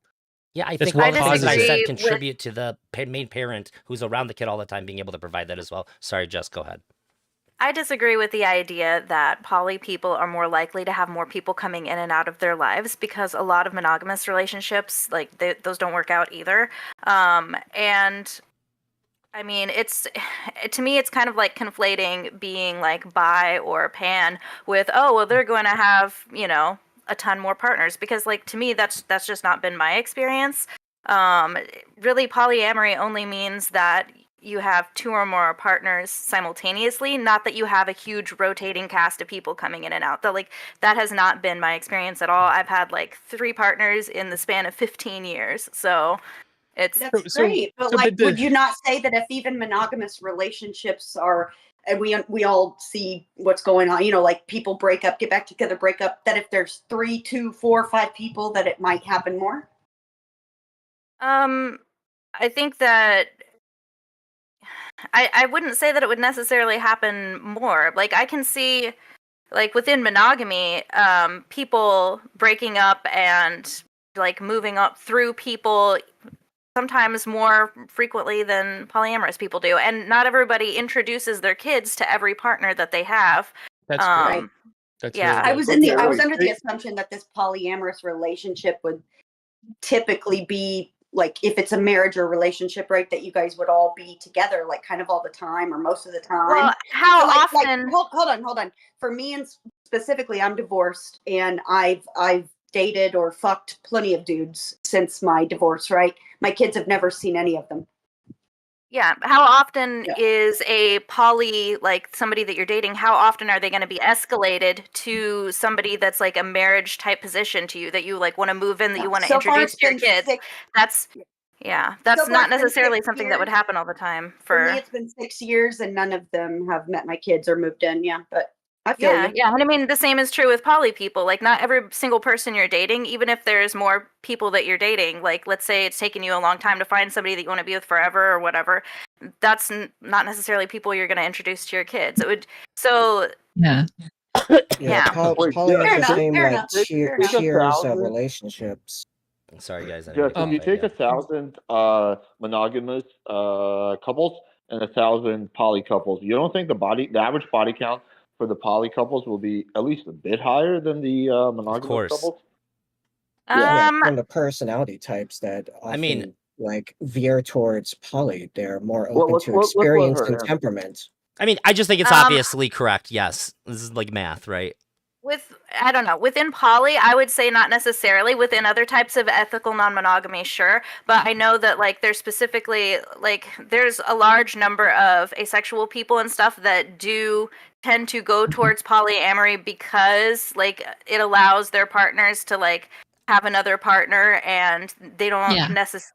Yeah. So I mean, I don't know. Like a lot of the people that I interact with, that wouldn't be the case. Like to me, it's not. There's not a higher level of promiscuity, at least from what I'm seeing in my poly circles. So No, I mean, like, sorry to jump in, but like my current relationship in the beginning, there was a bit of promiscuity from my two partners in that they were constantly having people over and wanted to engage in physical activities. You know, there was a little bit of a learning curve from me, I guess, to determine just like what level of communication I needed and what I should expect in this relationship and stuff like that. But in the last few months, things have quieted down quite a bit. It feels like I just have two girlfriends, and it doesn't really feel any different than that. Like we're all kind of together. We're all trying to strive for the same goals and stuff like that. You know, just like, I mean, my partners have, you know, projects that they've needed to work on. One of my partners has been needing to go to the dentist for a long time. Another one of my partners really wants to get into like producing music and stuff like that. And it's just about, for me anyway, it's not at all about the sex anymore. It's more about, I love these two people. I want to help them achieve their goals. What can I do to do that? And yeah. Yeah. And it seems to me like a lot of the negative stuff or the cons that people are bringing up, they're really conflating wanting to have lots and lots and lots of partners with polyamory, where that's not really what it means. It just means that you have one or more partner and they just happen to be simultaneous. It doesn't necessarily mean that you want to lead a very promiscuous lifestyle and have tons of partners all the time. Yeah, I do think that common sense would tell us that it's like probably more likely. Well, and I think so. There are a lot of like, there are a lot more. There are a lot of younger people that I see get into the polyamorous lifestyle, like 18, 19, 20 years old, They'd be fucking that are like, oh, you know, I'm polyamorous, I'm gender fluid, all that stuff. But like, I feel like a lot of times these people tend to turn to polyamory as kind of an out to not be dedicated to just one person. I think there are some polyamorous people that just say that they're polyamorous so that they can, you know, enter a relationship with someone with that understanding that there are going to be other people in my life. There are going to be times that I want to have sex with other people. And some even just use it as an excuse for their promiscuity. And I don't think that at its root is what polyamory is about. I have been reading this book called More Than Two. It's by this polyamorous couple that have been together for a number of years. And there are some criticisms to be levied against the authors, from what I understand. But if you take it at its face value, I think there's a lot of really great things that you can learn, not just about like if you want to get into polyamory, but also about like how you should treat your partners in a monogamous relationship. and the things that you should pay attention to in stuff like that. And I think that's been really great, really eye-opening, and I certainly recommend it to anyone listening. Would you link that in the chat? Wait, before we continue, looks like there's a question that came in. Wait, can before that question, could I just, because I want to loop back to the unconditional love thing really quick. Is that okay? Sure, yeah, but okay, you're the so one of the things that has made me feel like pretty strongly that I don't like, I'm not open to the poly idea so much. I mean, I'm kind of open to it. Like, I think there's upsides and downsides, but the thing that scares me is that I think that when we are saying that I get this need from you and I get this need from you, then what we are saying is that our love is conditional. And I think it undermines the important thing about a relationship that is so healthy for us. Because do you believe that that you can have unconditional love for your partner? Like, do you have unconditional love for your girlfriend? So that's the thing. Like, adults kind of like scoff at. I think that when you have a monogamous relationship, you are saying that there are going to be things that suck, and we're going to work through it and figure it out. And sure, you can break it all down into conditionality, and you can say, but I think that most people, unless we're psychopaths, don't do that to a very high level. We most of us just have this boundary or this like bedrock layer of commitment, sort of, that underlies our love, that makes it of an unconditional love kind of thing. And I think that unconditional love, even though we scoff at it and we say that all love is conditional, is fundamental to human psychology. And I think that that's what we need, and that's what we're looking for when we go into these long-term relationships with people. And that's what we wanted from our parents. And if our parents failed that, now we're fucked up. And that's what we look for in our partners. And our partners are always a reflection of our parents. I think you're wrong, dude. There's a big difference between your parents and your partner. You would say you have unconditional love for your girlfriend. Okay, fair enough. What if your girlfriend cheats on you? Would you still love her the same? I mean, so these type. I think that these type of hypotheticals are unhealthy for relationships to pose. But a lot of relationships end in cheating. It's not something that's uncommon. It happens all the time. All the time. I think that having a delusion about your level of commitment is unhealthy for you. You don't have unconditional love for if my a partner cheated, I would not break up with them immediately. But that's not what's being said. If they were found out they were a murderer, that's where I'm standing. But you would love her less, would you not? No, but I wouldn't love her less. I would be hurt because I love her, though. Smell. I would trust her less. I would trust her less. What if she does it multiple times? I would definitely trust her a lot less, and eventually it would destroy the relationship. Because alternative to you. So your love for her. Yes, is I know. not Like I already like concede that, like, you can break down all these relationships conditionally, and there is a limit to a relationship. I think that those limits are elastic, and they can be like, so you can like a straw on the camel's back. Like you can push my limits in one direction and push them in another direction, and eventually, if you push enough, then the relationship crumbles. And that's just how it works. Your love for your girlfriend is conditional. It's always conditional when you break it down to that level. But I think that thinking about it like that is unhealthy for us. It's the level that you're putting it in that frame. Walk around all day thinking about, like, oh my god, she's on me. I'm just saying the statement that love in a relationship is unconditional is beyond like silly. It is absolutely conditional. Yes, I know that is absolutely true, but I think that it's important to our brain.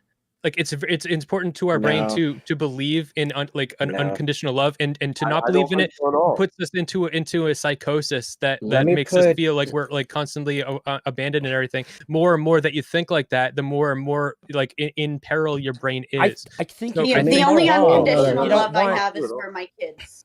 Yeah. Okay, can I say this, please? I'm going to lose my mind. I've been trying to tell it to him for like 5 minutes.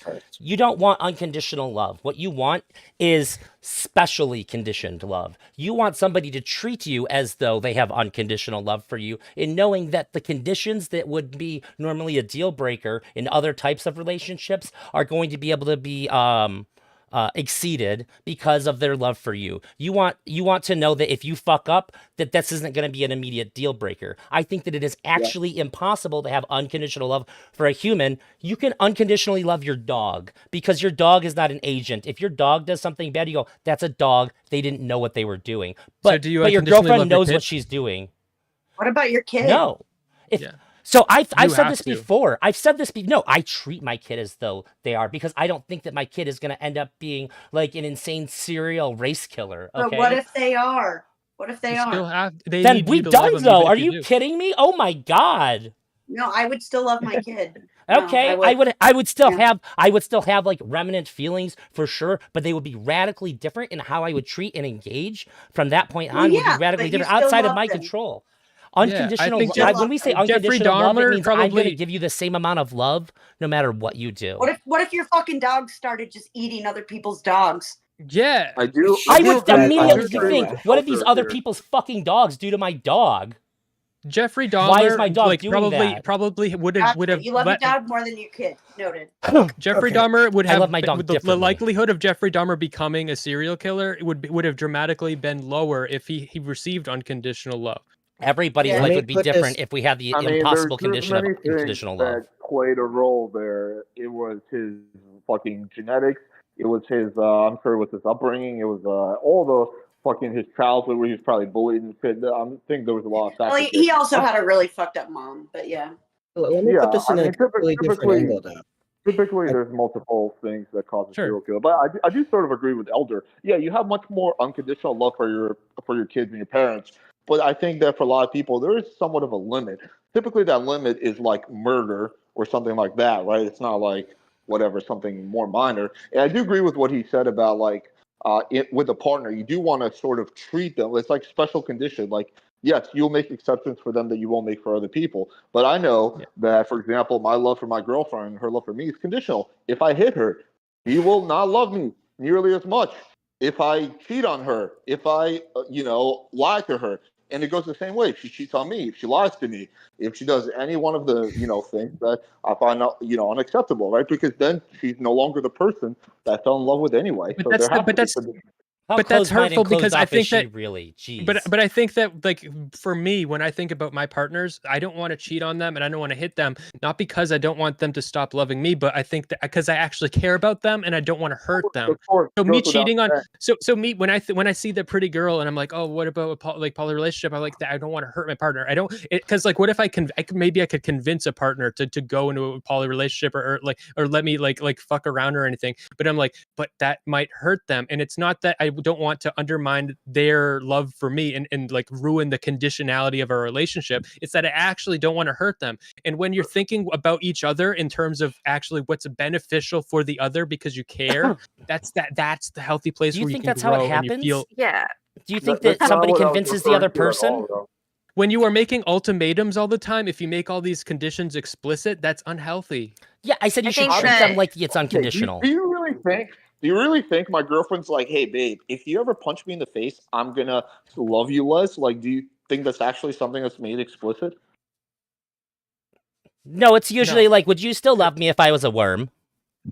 Would you? Yeah. What if I had no arms and legs and my pussy was sealed shut and you had to change my diaper? Would you still love me then? This is the kind of weird conditional love bullshit. Like, not nearly as much. No, like I would love you like I love a painting. I would look at you go. A friend of mine told to his Somebody else is girlfriend, taking care of this. he said, if you became a burn victim, we'd just get you like Full Metal Alchemist armor, and we'd figure like you'd just be my Full Metal Alchemist armor person that would follow me around. And great answer, silly answer for a dumb fucking question. Yeah. So there's a whole another angle of looking at conditionality, I think. I mean, this is how wait, hold on. Back to polyamory, though. Conditionality is great, but back to polyamory. Okay, yeah. Yeah, you should never try to convince a partner. I only unconditionally love my extramarital partners. Hold on, PWF, what's up? I was just gonna say I do got skedaddle because it's 10:15. I gotta get to Whole Foods before they close. I was telling Ashley that earlier. But yeah, thanks for having me. I appreciate it. Yeah. Hey, Alex, I unconditionally love you, my guy. Aww. There you go. All right. I semi-conditionally love you, but It's Okay. special condition. Jesus Christ. Nice meeting you. Special condition. All right, have a good night, guys. Take it All easy. right, see you, Alex. Bye. Thank you. Never in my life Right. did I think I'd hear the hookup culture guide be like, peace out, guys. I gotta make it to Whole Foods before they close. Like, it's fine. There's nothing wrong with that. It just fucked my head up for a minute. Alex lives at Whole Foods. Seriously. That's really for funny. some reason, he has forgotten to leave, but it's okay because it's funny. Okay. All right. Okay. All right. Okay. There is a second question. So hold on. I'm actually Oh God. Okay. So there is an interesting question I actually want to sort of ask. Could there be legal recognition and rights for polyamorous unions or marriages? How should legal frameworks accommodate polyamorous relationships? I actually want to hear there are some because no. Discuss. There are some already. I think it's North Carolina, I want to say. There's like parental rights for polyamorous people that have kids while they're like in a polycule. So like if you're in a triad and you're a guy and one of your partners gets pregnant, the other woman or guy in the relationship also has parental rights if that's like how your relationship unit is when the kid's born. And I think that's pretty good because if this kid is going to be an infant around the parents, not only should the parent have a right because they're going to have a strong emotional attachment, that kid's going to grow up with that person too. And you shouldn't be able to rip the kid out of that person's life. They have just as much value as any other parent would to that child. That child doesn't look at their parents and go, we have a blood bond. That's why I like you. That has nothing to do with it. A liquid fluid bond, or is that what it's called? I don't know. That's gross. Very different. That's a different thing entirely. That's gross. Don't say that. You to poly me. people, you guys would know what that. You would know what that is. I don't. I don't actually know what that is. I don't think that polyamorous marriage should be allowed. But to a caveat of that is that I don't really think that marriage is worth its weight in salt anymore, to be honest. I think that marriage should just be a religious ceremony if you're religious. Otherwise, what is the fucking point of it? You can get married to somebody and then break up. Like it's not a real fucking thing anymore. Like it's just ridiculous. Are you whining right now? I know. I like the. So no, I think that we need to get rid of the. There is a lot of shit that's carried over from times when like women had no rights and shit, and some of that, and some of the marriage is we need to update it. But I do like the legal binding and the economic binding because what it is it's the one. I mean, I'm kind of a socialist, and I think it's one of the most equalizing forces that we have. It crosses between the class boundaries. You can still file your taxes together if you live together. Why do you need to? What's this big like marriage? You know, if you're not religious, what the fuck? What are we doing? Like, I'm sorry, I'm really not trying to be mean, but don't you think that like you're just like being kind of salty because you're divorced and stuff? This is like that's definitely the vibe you're putting out. I don't absolutely. Isn't it romantic to get a little messy? How are you checking yourself against that then? Because I mean, to be honest, I was never married, and you I got don't married. Really care about marriage? No, I was with them for 9 years. But do you think that people like if we want to hit below the belt, like I'm trying not to. Maybe the only reason you have multiple partners is because you're kind of weird and fucked up, and maybe you didn't find someone that just wanted to stay with you and you alone. You were so bitchy, and I was poly before I met my wife, and I never brought it up to her. And then like 6 years being together, she was like, "Hey, So you married someone under the pretense of being monogamous, knowing that you weren't. Sounds like you're a great actually, guy. if you heard what I was saying, you may have a different opinion. Like I said to you, I prefaced it by saying like, I'm really not trying to be shitty to you. Listen, poly's not a sexuality. It's just a structure form. It's just a form of structure. You don't have to hold to it. My relationship went back and forth like all the time. But anyways, no, my beliefs on divorce, you know, I'm not gonna lie. Maybe part of it is because it's so easy to break that, and because my husband broke it, right? And you know, that kind of started my journey of thinking this way. But I would say the majority of why I think that way would probably be the last couple of years of just seeing the divorce rates and seeing all these debates and hearing all these things. And I legitimately just think that it's fucking retarded anymore. Like, why the fuck are we getting married? What's the point of it? Unless you're like a devout Catholic or some other bullshit. Like, what the fuck's the point of it? Like, if you can live together, cohabitate, you can still file your taxes together. You can do all these things. There's medical What stuff. are we doing with this like piece of paper? We're like, So- oh, I'm married, Yeah, the and then medical 2 stuff years is later, kinda oh, I'm garbage. divorced. Like, how is that any outside of different than like just legal breaking up? reasons, It's there not are good until reasons death. outside of legal It is reasons. not a till death do us part contract anymore. So Okay, so like how I it kind feel. of never ever was. As long as marriage has been around, there has been divorce. But there is a reason for it. It's because we as a society have heavily romanticized the idea of being married, and it is a way of making I a agree. commitment instead of just to each other. You're making that commitment in front of your friends and family. So I think it adds a layer Then of what? You can still do that. okay. You can still do that with Yeah, that. like I like said, like I immigration said, too. if It's my wife good, and good I for found immigration. somebody that we wanted to stay with together for the rest of our life, we consider it a spiritual union. We don't give a shit that there's no paperwork. It would be just as meaningful to us. Then there's no argument here. Sure, but I would still consider that to be getting married. I would just think that, like, cool, the state's not Okay, involved. I'm talking about a legal contract, so then we're on the same page. So then the other mean- reason then why would be for the legal protections. Yeah, for the same reason that gay people wanted to get married. Yeah, Like if I die, so that way like some I shitty just person in my think- family I can't just try to think take my marriage stuff in from and my of wife. itself anymore, unless it's a religious thing. It's just I just don't.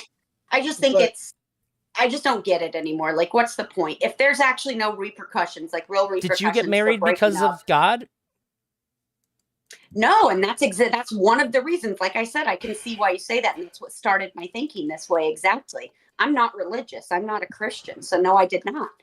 Okay, It's a big part of the reason why I think it should be just kind of a religious thing, because the holy union, right? We should split up the religious part from like the financial part, but not the romantic, because I think the financial part is kind of a romantic thing. It's like saying like, I care about you so much that like if you like lose your job, my money is your money too. But we should also take away some of like the I think archaic and stupid repercussions. It's like we're saying that if we happen to break up, we're gonna punish the fuck out of each other. We're gonna make it suck so bad. Can you not share a bank account? Can you not share a bank account with someone? You can, but like making it like like. Can you not file your taxes together with somebody you're not married I know, to? but like the construct of marriage is like, okay, we're a partnership because we like love each other, and so that's why we're doing this. And I think that sort of is a thing that feels right to people, but it needs to be more safe. Nice. I'll Feels add, nice it shouldn't saying just be you'll a with religious somebody. thing, because then they'd throw it in our faces like they throw everything else in our faces, and fuck those fucking people. I don't want them to have the only special people rights that over are doing me. it are like in this world. The only people that would be doing it would be very religious people. That's what I'm They saying, have and God then they would and their be church using to another answer reason to. to try to say that they're better than everybody else, causing more tension between rational thinking people and the religious. I don't know if I would believe that, but okay. I see where you're going with it. I think most of the legal protections though are like garbage at this point. I think most of them should just be literally just a paper you sign, like, okay, medical emergency, like same as your medical emergency contact. It's like, okay, here's who's allowed to visit me in a medical situation type thing, for example, which is one of the main reasons the gays wanted marriage, was because they couldn't see people in medical situations. No, that should just be paperwork. Here's names of people that I want to have this available But to, it's and that's it. paperwork that you There do are because you actually- love somebody, though. There are Because quite a the bit reason of healthcare plans now. There are quite a bit of healthcare plans now where you can add people that are not Oh, good. actually Well, there we go. your spouse or biological child. So that's what Do I'm you- saying. We can Do you work think around. that people would pursue this in good. equal There we numbers go. if the state wasn't involved? Because I think No. that one of the things that we're missing out on by like we've gotten rid of religion mostly in society. Like it is like a small percentage of what it used to be, and I still think that there are like human beings benefit greatly from ritual. Like the ritual of getting married, I think that there's a lot of value in this, and I don't think that people would pursue that without the government being a part of it, without all these So legal what? things that are going into it. So Well, what? Well, then I think isn't that would hurt valuable It's then? like the society most- as a whole. I it's a think that sex But it's not contract. different. It's not really. It kind of is. No, It kind of is, because like if you just like stop having sex, like eventually the marriage might probably break down or something.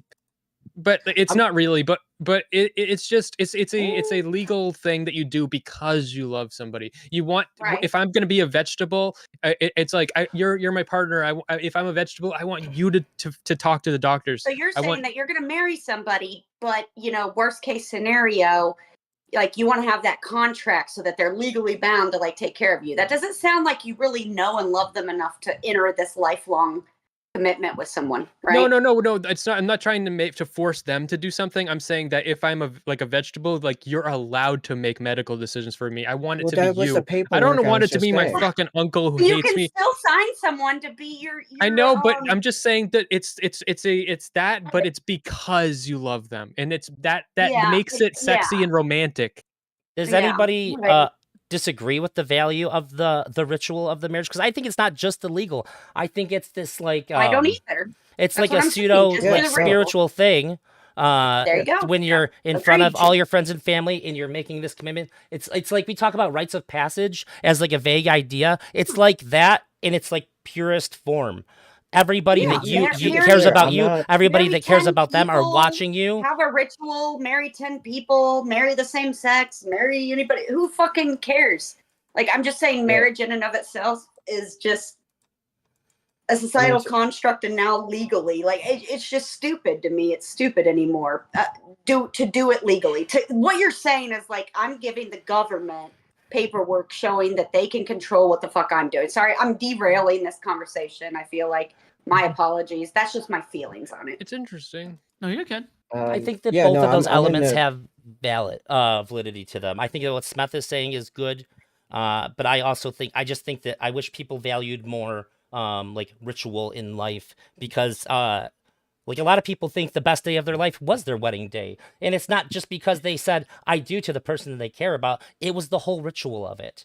It's all this build up. It's all this people coming together and all this attention focused in one place. It's very meaningful for us, and we mostly don't have that anymore. It's like the last bastion of like a meaningful human ritual that we have left. What else do we have? Getting to drink at 21 and getting to drive at 16. Woohoo!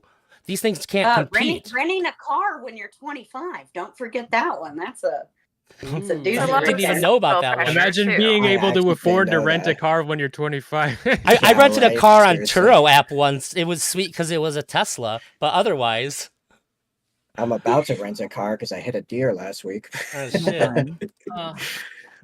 So that's fun. It's a lot of societal pressure to get married. Like if you have a relationship that you've been in for a long time, people around you, your social group might see it as a failure, or like you might feel that pressure. So like a lot of it is, I think, your social group pushing you to escalate to that point, and a lot of people feel like if they don't, well then there must be something wrong. But how else are people supposed to fix the big fight that they just had after somebody cheats? You got to get down on one knee and propose so she forgives you. Let's be real. That's not good. I know. How else are you supposed to justify to your parents you knock some chick up? It's like, well, I'm marrying her. Well, that's the God argument right there. Like, you're getting married, or Jesus doesn't love you anymore.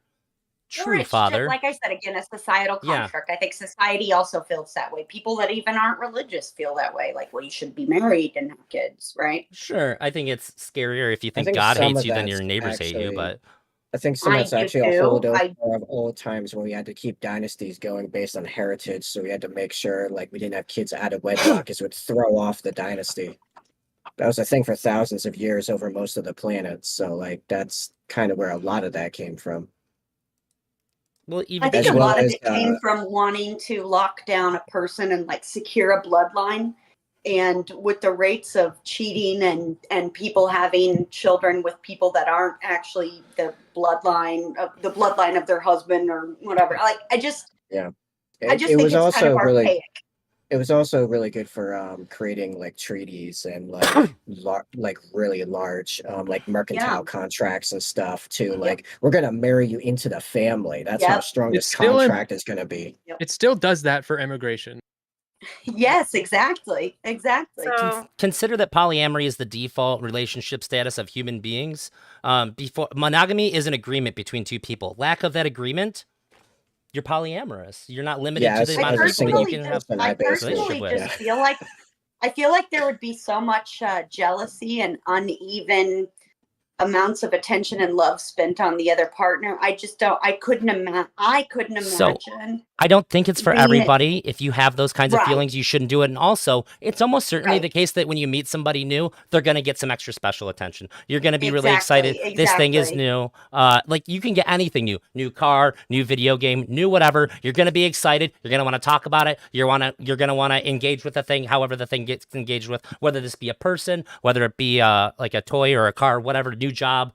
That's just how shit's going to go. But if you're a person that can handle that and be communicative and be respectful of all the parties involved, it doesn't seem like you're doing anything wrong. It can be Do you think that like there are fulfilling. some people that might enter into these polyamorous relationships, thinking they can handle it and then realizing like a year, 2 years in, like I can't handle this. Like you're giving this.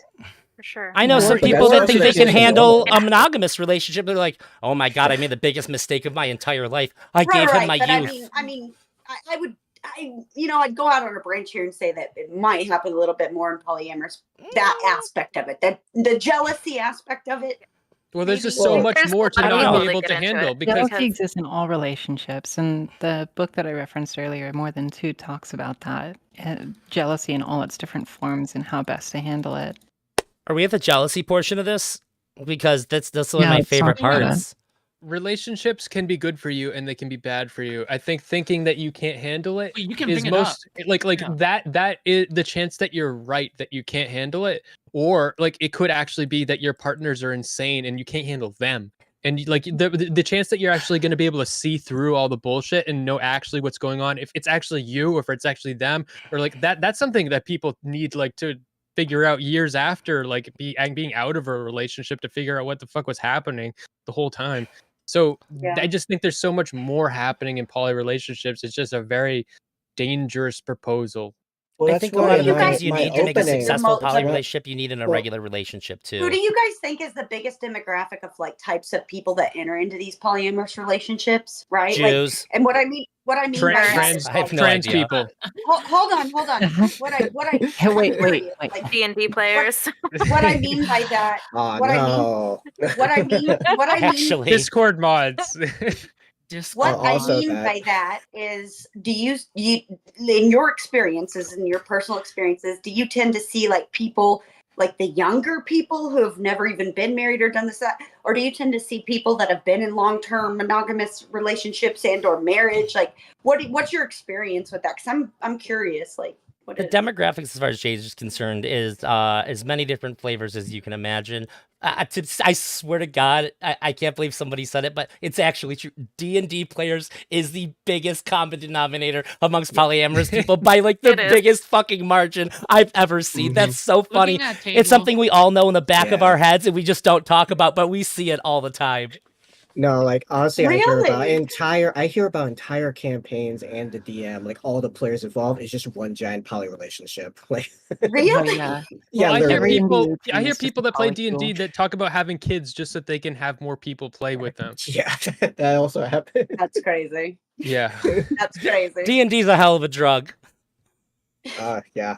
I won't play It's the just last session of my fascinating to me. I campaign don't because I know, don't want my character to go away forever.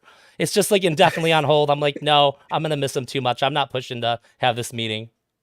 So, best I can tell, the heaviest demographic, which is basically the D&D demographic, is the psychologically liberal temperament, like the open, creative types, which are also the ones that usually veer towards fantasy, because they're the most open to new Thank you, Emery. new experiences, Appreciate you. thus new relationships, wanting to meet new people, wanting to be exposed to new ideas, wanting to be exposed to really anything you can get your hands on.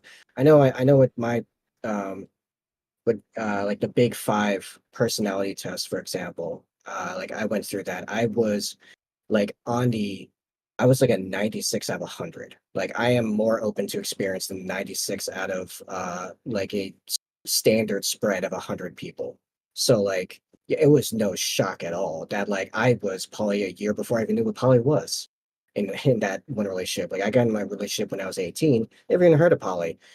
What was basically from day one, like it became open layer, then closed and open again, like whatever. But like, yeah, I was like, oh, you're like already with this one chick, but we're hitting off super good. I don't care. Whatever. Let's do How it. did that happen for you? Because I was in the same boat. Like, I didn't know how to say it. Like, I have a girlfriend and I also have a girlfriend. Like, I never heard the word before in my life.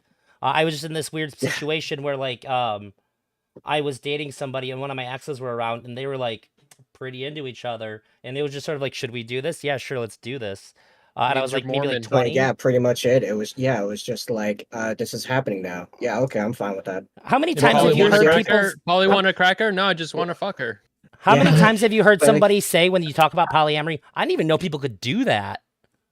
Yeah, I've heard that a lot. That's a big reason why there aren't more polyamorous people is because, like me and Tables, we didn't even know that we could do that until like a situation arose. We're like, I just figured something out here. I was about to ask, do you think that the internet has helped to spread that message of polyamory? Undoubtedly. Well, yeah, it helps to spread every message.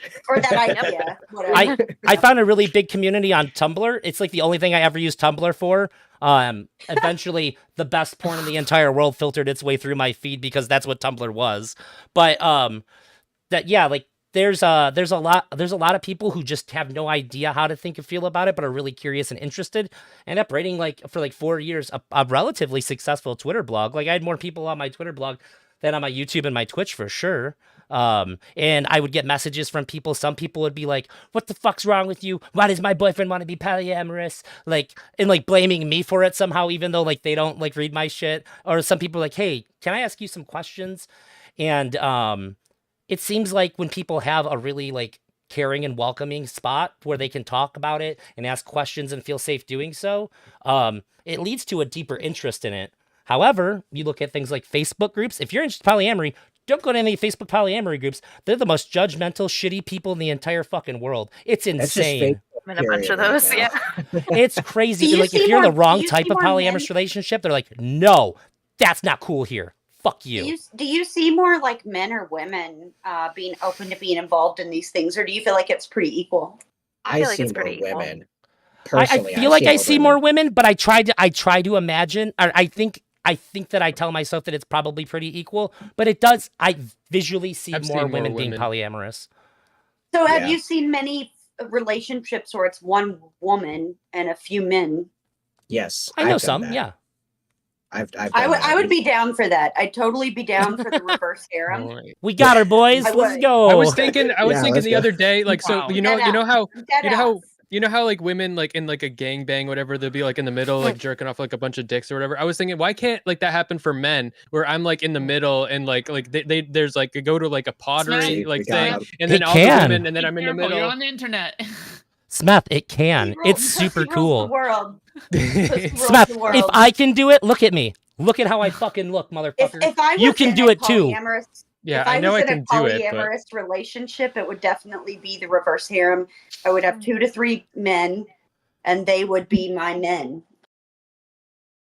And wouldn't you feel cool? I don't know if I would feel cool. I would probably feel pretty satisfied. You had a smirk on your face that made me think that you would feel pretty cool if that was the thing. And I went through this thing where I was like, I can't talk about my relationship, and I certainly don't want to argue with people about it. That feels wrong. To where all right, I'll talk about it, but I don't want to be overly positive about it. And I'm just I think this is fucking cool, and I'm not gonna pretend I don't think that it's fucking cool.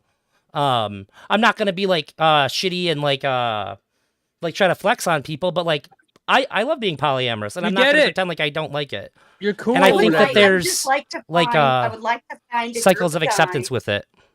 I would like to find a group of guys that would just come serve me and be my boyfriends. I think you could probably do that pretty easily. No more than 3. All right, gotcha. Yep. Honestly, that's legitimately that's easier to get than the other way around. Straight up with you. I feel like you could probably do that pretty easily.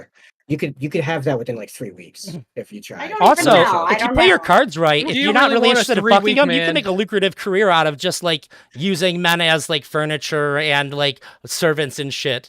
There are people that would pay to be your maids.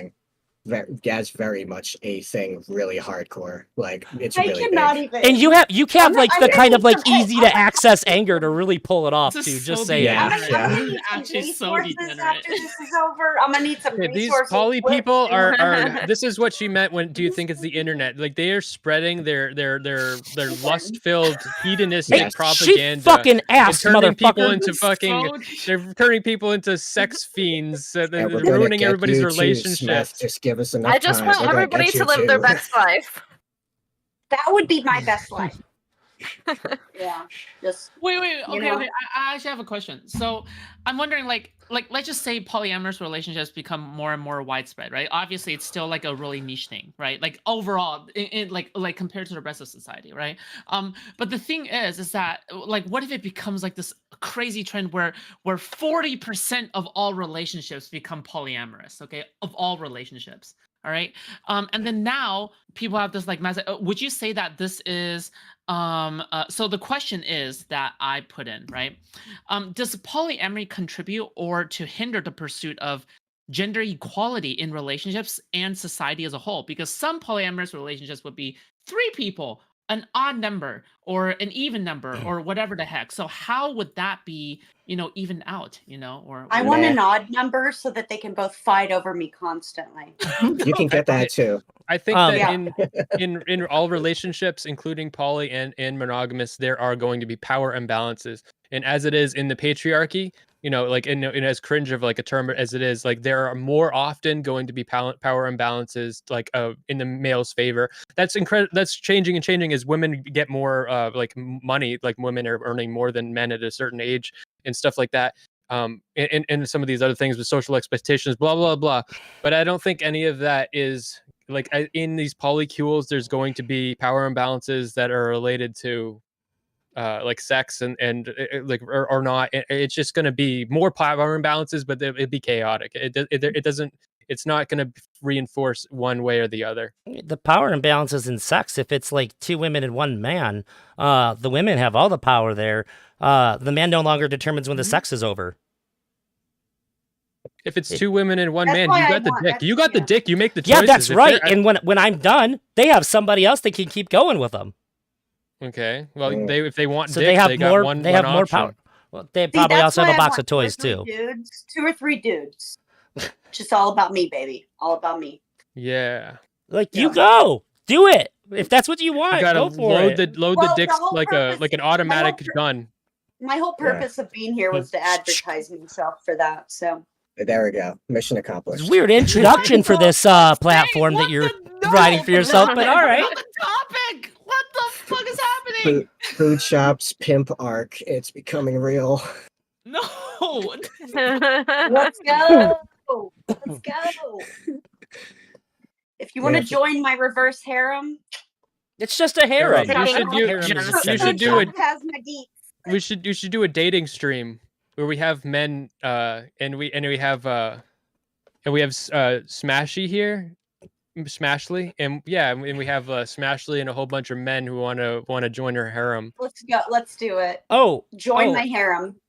Join my harem. I'm down. I'm serious. No more than 3 though. I can't. Wait, what I about can't handle I wanted to say something about food shops Ask topic. for ID. The scary thing about the 40% of the population being polyamorous is that while on the positive side, there would be overall likely less incels. However, the ones that remain are going to be way more fucking pissed off and dangerous. Oh my God. If you thought they were seething before, they're like, you mean almost like half the fucking people don't even just have to have one partner and I still can't get fucking laid? I'm buying 10 guns today. That's going to be the future. That's the like worst part about it. There's people that can nail like 8 people and I can't get a single one. I'm done. Yeah, like the red pillars are gonna be preaching like way more viciously to the remaining incels. It's gonna be fucked up. But otherwise, it's gonna be pretty chill. One Probably have more relationship orgies. is already so much work, and I have to. It's so much work to have a relationship with someone else, and then still maintain a relationship with myself. I feel like just exposing myself to someone else in one relationship, I have to do so much work to like heal myself in private, and, like with myself. You know, That's a solid fucking point. So there's a big counterpoint to that, though. So Smeth, so let's say you have like 100 units of energy you can spend, and you choose to spend about 40 of that on your partner every single day, right? So you only have 60 for work and yourself and everything else you have to do. But now they also have another partner, so now maybe you only have to spend 20 to 25 units of energy on them. Yeah, but in my world, it's all men, hetero cis, like cis. Well, that's men why it was that are targeted just- at Smeth's concern. Yeah, so like the thing is, I want my partner to give me that 40 points of energy into my resource like tablet Then and it's probably just not for D&D, you. That's whatever it. fuck. Yeah. But no You no must one's have arguing enough everyone mineral. should be poly. I mean, But I'm yeah, saying the this is the guys in prescription my for most harem people. they need to understand that I'm not going to expend a whole lot of energy on them outside of sex. Yeah. In figuring out how to like be a better boyfriend that would for actually my be an girlfriend and easier and point. her figuring out how to be a better girlfriend for me, and just there's so much personal growth in that I feel like is sidestepped by finding another solution to whatever is lacking in the relationship. Do you think it's possible to find somebody that's going to perfectly meet every single one of your needs, even with hard work? No, but that's the thing. I'm saying that absence, that need, and that need for growth, or just living with that lack, that is where the growth, that's important. That makes you a stronger person. I think that's made up and it's not real, though. I've I lived think it. that people that are well, more that's, of course you would say that because you're poly. I know it for a fact it's real. I think it's made up. I think you're delusional. So then, by this metric, it seems like maybe we shouldn't help people that need help. It seems like maybe being poor and struggling through life is going to make you a better growing individual, and maybe you need to be miserable so you can figure out how to make your own happiness. That's not what out I of said. dirt. That's not what I said. I'm saying that you have a dedicated partner that's dedicated to growing as a person with sounded like you you said because that the you lack- and your relationship with them. You cannot outsource the you have a conflict and they don't meet you in a certain way. You just outsource to someone else rather than trying to work with them and You're figuring out how to assuming- live with that. You're Some assuming things that one aren't is that the big a correct deal, number. though. Sure, some things aren't that big a deal, and some things are though. And just I mean, in each. What's wrong with outsourcing the things that aren't that big a deal? You know, no, like, honestly, I'm talking like a lot of smack. Like I think it's totally legitimate. You're the most reasonable to me, poly person here. I don't know, because these other people are saying some whatever. Look, well, some of it I'm being silly, but I'm just saying. you know. So I think it's perfectly legitimate to like live like that and stuff. But it's just for me, I think that you grow. I need the monogamy to grow. If I didn't rely on monogamy, I would be emotionally stunted personally. I would just stay stagnant as a person. Right, but if you have like a partner who like loves theme parks and loves roller coasters and really wants someone to go on roller coasters with them, and then like you have their partner is someone that just can't do roller coasters, like what's wrong with, them outsourcing I just want to that? tell you, And of course, every single like really big important thing in the relationship, like if they have sexual issues, intimacy issues, like of course that's something that you're going to continue to be invested in polyamory, like despite like maybe outsourcing like some of the fun stuff, like maybe what TV shows your partner hates that you want to watch with someone else. Like if you didn't want to continue to invest in the emotional stuff, the intimate stuff, like the how you want to do all that, then like what's the point of continuing to be in the relationship at all? So I think there's nothing to take away from that. You can find a friend. Like I have a friend that I go do like dumb shit. Like I go and like we try to find the hottest chicken. Like there's this chain, Dave's Hot Chicken, that Drake sponsored. So I have a friend that I'll go to amusement parks with, but so like I feel like common hobbies and stuff, that's not the most important thing about a those things are helpful for bonding, but I think the thing about a relationship is the relationship itself and navigating all the conflicts and interpersonal and how to be there and show up for somebody. None of that goes I think away. that being poly is your away. friend that you do this stuff with a male or female? I don't want to disclose that information. Fair enough. I smelled that answer coming. Quick. It's a male. I just I'm gonna have to go. I have to start dinner for my girlfriend. She gets home soon. But I wanted to say that I think one of the biggest reasons that our relationship works is because we're all together. So I'm dating these two, they're dating each other, they're both dating me, etc. And the triangle that we have set up here is unlike a lot of other polyamorous couples where it'll be like one person has like 3 or 4 partners or something like that, and some of them might not know each other, some of them might not be aware of each other. But I think ours is very much based on open communication and a willingness to come to the table and work out our issues. But yeah, other than that, I just wanted to say sounds that. like you're just kind of there to kind of serve, like. That's what but they if want to that's do. your love language, I guess that's fine. Because she's making dinner.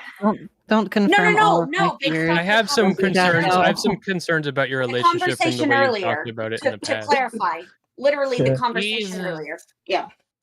Leaf, I worry. that I is worry actually about one of the your- most common forms of polyamory practiced. You're not that Wait. alone. Wait, listen. I'm Aaron, not thank judging. you. I'm Wait. just. I Okay, was okay. just Aaron curious. has Yeah. to go. Aaron has to go. So listen, I just want to thank Aaron for coming by. Aaron, what is your YouTube channel? Because I know that. My YouTube channel is Aaron Green. You Hey. can catch me on Twitch at Aaron Green TV. What's going My on, Kit? Twitter Holy is shit, we got some people in ERNGRN here. TV, and If you I haven't, think that's pretty much it. If you want to It go was to my nice to meet website, you. it's please give me a follow. aarongreen.tv. I would greatly appreciate it. All It's right, free. thank you. Thank you for coming by. Of course. Yeah, thank you for having me. I love you all. Talk to you later. Nice talking to you. Bye. I really didn't mean that because she was making dinner. I like making dinner too. It was the conversation earlier that she was having. Like, You just nuked the triad, Smashly. Wait, Smash. You said you smashed it. Wait, Smash. Some might say that you have a skill issue. Okay, what do you respond to these people? A what issue? What are my skill? What do I lack my skill in? I think you're afraid of threesomes. That you're unable. No, not that. Okay, I'm hearing too many things. I don't know what the question is. No, that you're unable to engage in a polyamory relationship because you don't have the skills to. What would you say to these kinds of people? No, I have to stop myself every day, every time that I am out in public and I see someone attractive and I start talking to them and I'm like, oh shit, we're about like this can be flirting like in this moment, and I have to stop myself every single time. So it's taking a lot of effort and skill. Yeah. It's taking a lot of effort and skill for me to remain monogamous. You know, it's funny, So for Smuff. me, the skill. What's so it would fucking be, funny, Drazy? Again, I would love to have 2 or 3 boyfriends, and I'm very skilled, baby. Wait. Okay. Wait. Yeah, go ahead. I think that it's really funny that you say that, because the way that I typically explain polyamory to people is that it's me not limiting the types of connections I can have with who.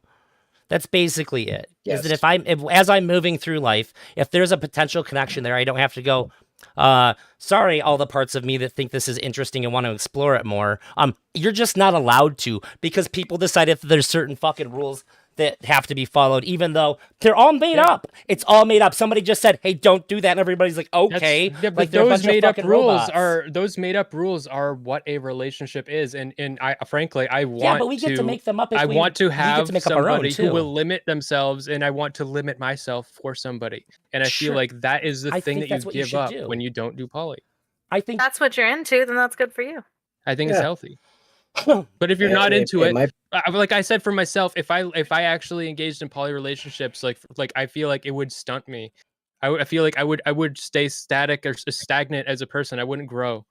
It's been relationships and the turmoil and there within, and like the conflict between me and one other person, and trying to get my needs met and trying to meet their needs, that has made me grow so much as a person in my life. Do you think I haven't experienced a lot of growth in poly relationships? I don't know. Maybe you. I'm not saying that you I haven't. agree with that. Yeah, I agree. I'm not with saying feels you like that's haven't. the implication. But it does take you. Well, I don't want to say have to. But it does take a hell of a lot of a hell of a lot of work to make it work with one person versus multiple. And you guys said so yourself. You said it yourself. Like, if this person is not feeling the certain way, then I can just go to this person and it'll be like, It's all not right. like that, though. It's so easy to say that, but it's not like that. For me, the greatest like moment of like compresion. Nobody's used this word yet.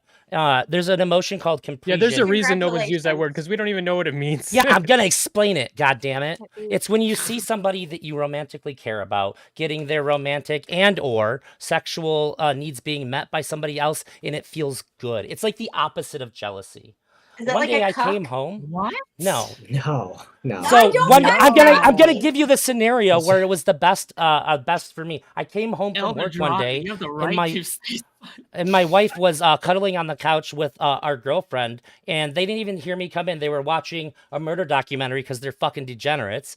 And I was like, oh, like I just felt I was filled like flush with like positive, loving feelings. It was so nice to see that while I was gone at work, that they What if had it each would have been a other man? to care What about if it each would have been a other. man? What if it would have been a man cuddling with her? With Oh his no, dick in her another mouth while penis, they were... not that. I don't give a shit. So okay, that's why I asked about the cuck. I'm pretty thing. Like, confident with it's myself. A I'm not question. threatened I don't by I know. get another that penis. feeling. I get that feeling love when I get cucks.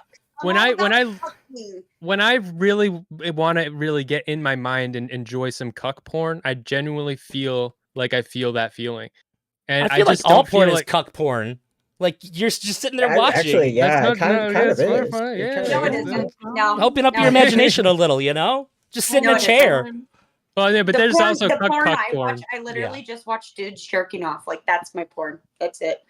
So you just go on Well, that Omegle? Okay. That sounds makes- like a mega. that makes you the cuck. Mega cooking.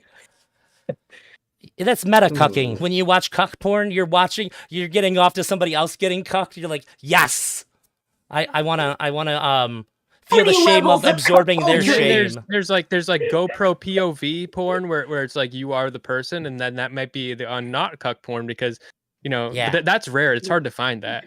Well, it's hard to find it when it's I was good. thinking about like the whole VR and the porn, right? Like virtual reality porn, and I was like, if all I watch is dudes jerking off, then what am I watching? Like, it's like Dudes jerking coming off. at your face, literally. Like, Hey, Food, I just want to remind you, this is entirely your fault. I'm just watching Food's face this entire time. It's great. Hey, cum and It's its food own are a experience. great combination. Yeah, I right? love it. I love it. I wanted to advertise my reverse harem application process, so I appreciate it. So then, do you want to make it clear that nobody here convinced you were already on this before you got here? Yes, absolutely. Food shops can Wait, actually hold on. corroborate. I actually have a question, Smash A. So other than your extremely sexually explicit name, okay, all right. So we. Well, there you go. You know, the original question was, does polyamory contribute to or hinder the pursuit of gender equality in relationships and society as a whole? The original question was what? At what point in time? What when? That was a while ago. Okay, I forgot. Okay, maybe it was like 10 minutes ago, 20 minutes ago. Okay, but the point was like, does it hinder gender equality? Right, gender equality. Right.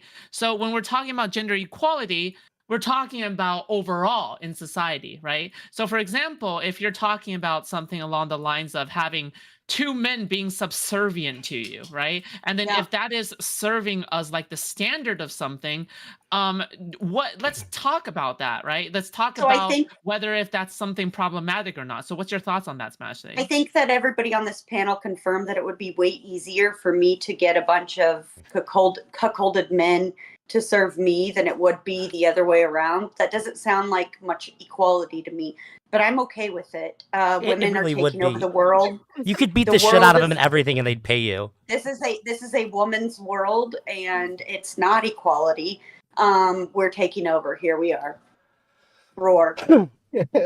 Like, why does gender equality even come into the equation here? It's individual choices. I just think it just would represent the system we already live in. So I don't think it really doesn't. Honestly, I guess if we live in a world where like all relationships are like women's harems of men that are just cucks, and like they like maybe they men like they have like a bunch of like mistresses and they beg to be able to come or whatever. Maybe that would reinforce some inequality in some.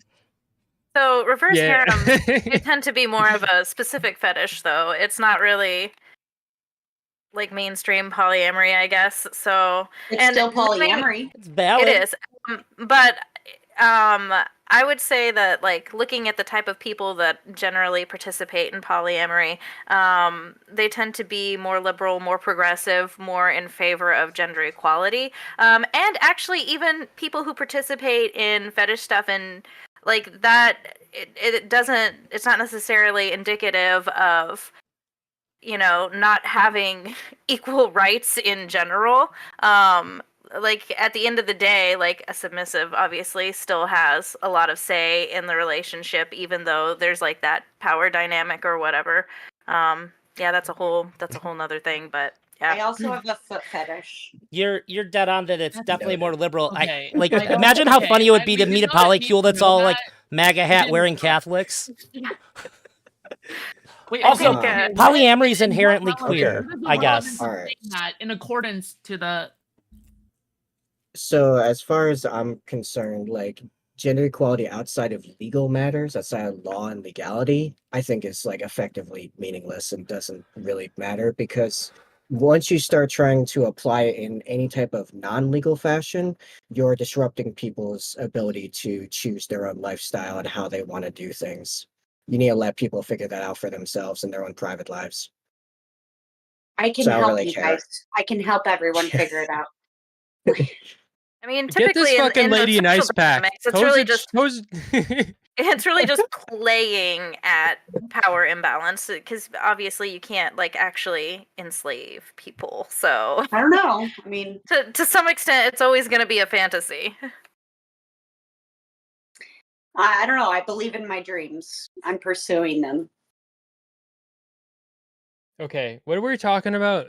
I have a question. I have a question. So what are what are some of the so I actually want to know, all right? So we never really dug into like the specific like because a lot of you guys have experiences, okay? Especially when it comes to polyamory, polyamorous relationships, right? What are the specific like boundaries and compromises that you guys and jealousies that you guys have to delve into that are separate actually from monogamous relationships specifically, you know, that you guys are going like, you know what, I don't actually experience this on a kind of, you know, monogamous standpoint that I feel like, you know, people should be aware of. Okay, she clearly got somebody.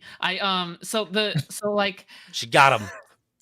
She got him, right? Plus one. We got two to go. You know what kind of I'll DM her later. Well, what are the kinds of things? We understand the question. Yeah. Also, this is the best question you've asked. I'll let somebody else go first, thank though. you. All right, go for it. Go for it. Yeah. I think as far as jealousy goes, probably my experience is very, very different from what like a monogamous person would experience, because I'm just not very jealous when it comes to romantic things or sexual things. Really the only time that I ever really experienced like strong feelings of jealousy didn't even have anything to do with polyamory. It was the fact that my partner had a much more active social life and had more friends than me and would go out and do stuff with friends, and I would feel like, ugh, I wish I had friends, and be like jealous of that. That's the strongest jealousy I've ever felt in my life. So I don't know, maybe I'm actually with Jess. I don't have a jealous molecule in my body, and like anyone knows me in person kind of knows that. I'm super free flow. Like, listen, you want to go do stuff, enjoy stuff, by all means, just make sure I have the information I need to make adult decisions, and I'm just going to do my thing. Like, I'm not it's almost always a case of me figuring out what other people's boundaries are. I don't have much unless you do something really stupid, in which case I need to know about, just so I don't like fall into the same stupid trap. Okay, Mr. Perfect. Yes, I am. Glad you noticed. Yeah. All right. I kind of have to go eventually. Like I said, I have work at like 6 a.m. in the morning, and yeah, no problem. Yeah, I'll miss you. Yeah. Well, unfortunately, I'm taken. I said I'll miss you. Not I want to fuck you. What the fuck? Hold on. Chill, buddy. Pump the brakes. Do you, only the Smith, brakes. Do you acknowledge that you can miss somebody platonically? Do you concede to that point? No, it's impossible. I sent him one nude ever, and he's been like this ever since. Okay, It's Steph, fucking ridiculous. Do you see It was what a people prank, mean now when bro. they say that it might be a skill issue? Yeah, I mean, yeah, I don't know. It's just Are gotta. you sure you aren't the psychopath in this situation? I'm There just. do seem to be a lot of people who disagree with you all at the same time. No, I'm just kidding. Yeah. I think I generally found do a get what you're fringe. saying, and I understand why you value the one person, the rock, and all that. But like at the same time, you understand why people don't as well, right? That it doesn't have to be the bad thing that you're worried about. Sure. Yeah. I think it can work out just fine, and I've heard, but I think I think it very often doesn't work out, and I think it's dangerous. Do you think it also very often doesn't work out in mono relationships too, though? There's probably something in us that just kind of sucks at relationships. I think it works out less often in poly relationships. Oh, but but also though, you also if it doesn't work out with one, you still have a fallback. So you have two partners, right? The chances of them not working out, I think, are probably slightly higher, if not depending on who it is. Like it could be equal to, it could be less than, or it could be more likely to not work out than any one monogamous relationship. But I think in general, they're on as a statistical thing, they're probably slightly more likely to not work out. But in the case they don't work out, then you have a fallback. So it's a way you can be. But I just Does that value work with kids too? Like if you have more than one, then you have a fallback kid. No, with kids, it used to be you that have way to when they love them all. died You at have like to fucking have 4 the all the time. unconditional thing. Now Tuna Chip is here. Okay, so me and Tuna Chip, we've talked about this before. Me and him have the same exact phenotype. So you can him, and also like Nick Fuentes. We have like the same facial hair kind of thing, kind of skull shape. I mean, we're nothing alike, but let him take my place. All Wait, right. can I just respond to what you said before you go? Yeah, what? So I think that you're right that statistically polyamorous relationships do fail at a higher number, but here's the problem. We don't have the same kind of literature. We don't have the same kind of society that monogamous people have. We don't have like easily accessible good role models and examples like mono people have all over the place. What we do have is a bunch of people calling us degenerates, telling us that we're wrong, putting extra pressure on the relationship, not knowing if it's okay to like be open about being poly around this person or that person. We have a ton of extra things that make our everyday lives in a relationship more difficult and challenging than a monogamous person would have, and way less support. So I think that this is a huge contributing factor to things that make it more difficult. It's real. And I think that if society got with the fucking program, we'd see those numbers drop. Maybe. Okay. All right, Smeth, you have to go, right? Yeah. Okay, Smeth, closing statement, go. Everybody never be a poly ever. Jesus. Okay. All right. Well, I mean, okay, that's your takeaway from this entire experience. Okay. I mean, no. Okay. So like even in the world that Drazi just like described, I think that would make it more likely to work better and stuff. But I really do, and I don't want to force my values on anyone else. But like from my reality, from what I perceive, I know I'm different. I mean, there's different people, but from the way I see it, it just like you're losing that partner of personal growth experience. You're losing somebody who's going to work on themselves, and you're losing out on some of that. That's what I think. Okay. All right. Where can people find you? Real Smeth on YouTube is my main place. You know how it is. You'll see me there. Just fucking go over there. All right, bye. Okay. All right. Food shops. I can answer your question now. I just wanted to get Smeth before he had to dip. Wait, hold on. Tuna, I server muted you because you have a lot of background noise. You're driving a fucking car, okay? I don't know why the fuck you're driving a fucking car while joining a fucking panel, okay? But you are somehow... But somehow you're fucking doing it, okay? Because you're stupid, okay? All right, I don't know who you are, but you're driving a car while joining a panel, okay? But you have the audacity to do so. And your internet connection fucking sucks while you're doing it, and you're not even good at doing it, okay? All right, so tell me, let me know when you have a better internet connection, all right? But for now, let me know when you have a better internet connection. Bye. Okay, all right. Okay, anyway, answer my question. What's up? So more often than not, I'm in a triad relationship. Not always, but more often than not, that's how it goes. And like rules and boundaries, I don't really do rules. I think that that's so there's this idea that's not really just an idea. There's a thing where if there's a third person coming into an existing relationship, that there is going to be a perceived and to some degree a very real like amount of privilege that the couple has. And I do my very best to eliminate that at every corner. So I'd say like there's no rules here. If we're going to be an open or closed triad, we always leave that up to the person who's entering it. Like, hey, how do you feel? Do you want the three of us to be able to see other people, or do you want to keep it closed? I think that's one of the great ways to balance that out. And then I don't enforce any rules on anybody because boundaries aren't saying you can't do this. My boundaries are I don't want to do this. But the one thing that I suggest and the one thing that I always absolutely follow is that if person A and B get into a fight, we do not vent and complain to person C. If you want everybody to be there when you talk about it, totally fine and acceptable, but it's never okay to say things negative about the other person because of a dispute or disagreement or something you guys had. This is toxic and it'll ruin a relationship. But that's pretty much how it goes. And then it's like a sit down meeting essentially. Like, does anybody have any concerns? Does anybody have any questions? Like we need to work this out. And obviously things can be amended and changed as you go, and people should always be able to have their voices heard. But this is the kind of communication that I think is the best to approach really any polydynamic, at least if there's going to be any kind of like kitchen table poly happening anyways. I guess kitchen table poly is where everybody involved in if there's somebody involved with anybody in the polycule, they all like could sit down and have breakfast at the kitchen table is the idea. They all know each other. What do you say to the people who call you like an emotional cuck? I would say what? I don't understand. Like if like for example you were talking about like watching your wife getting cuddled, right? And then feeling warm. Compression. Right. Like for people who would like mock you over that, like how would you Giga Chad your way through that? I would say that I'm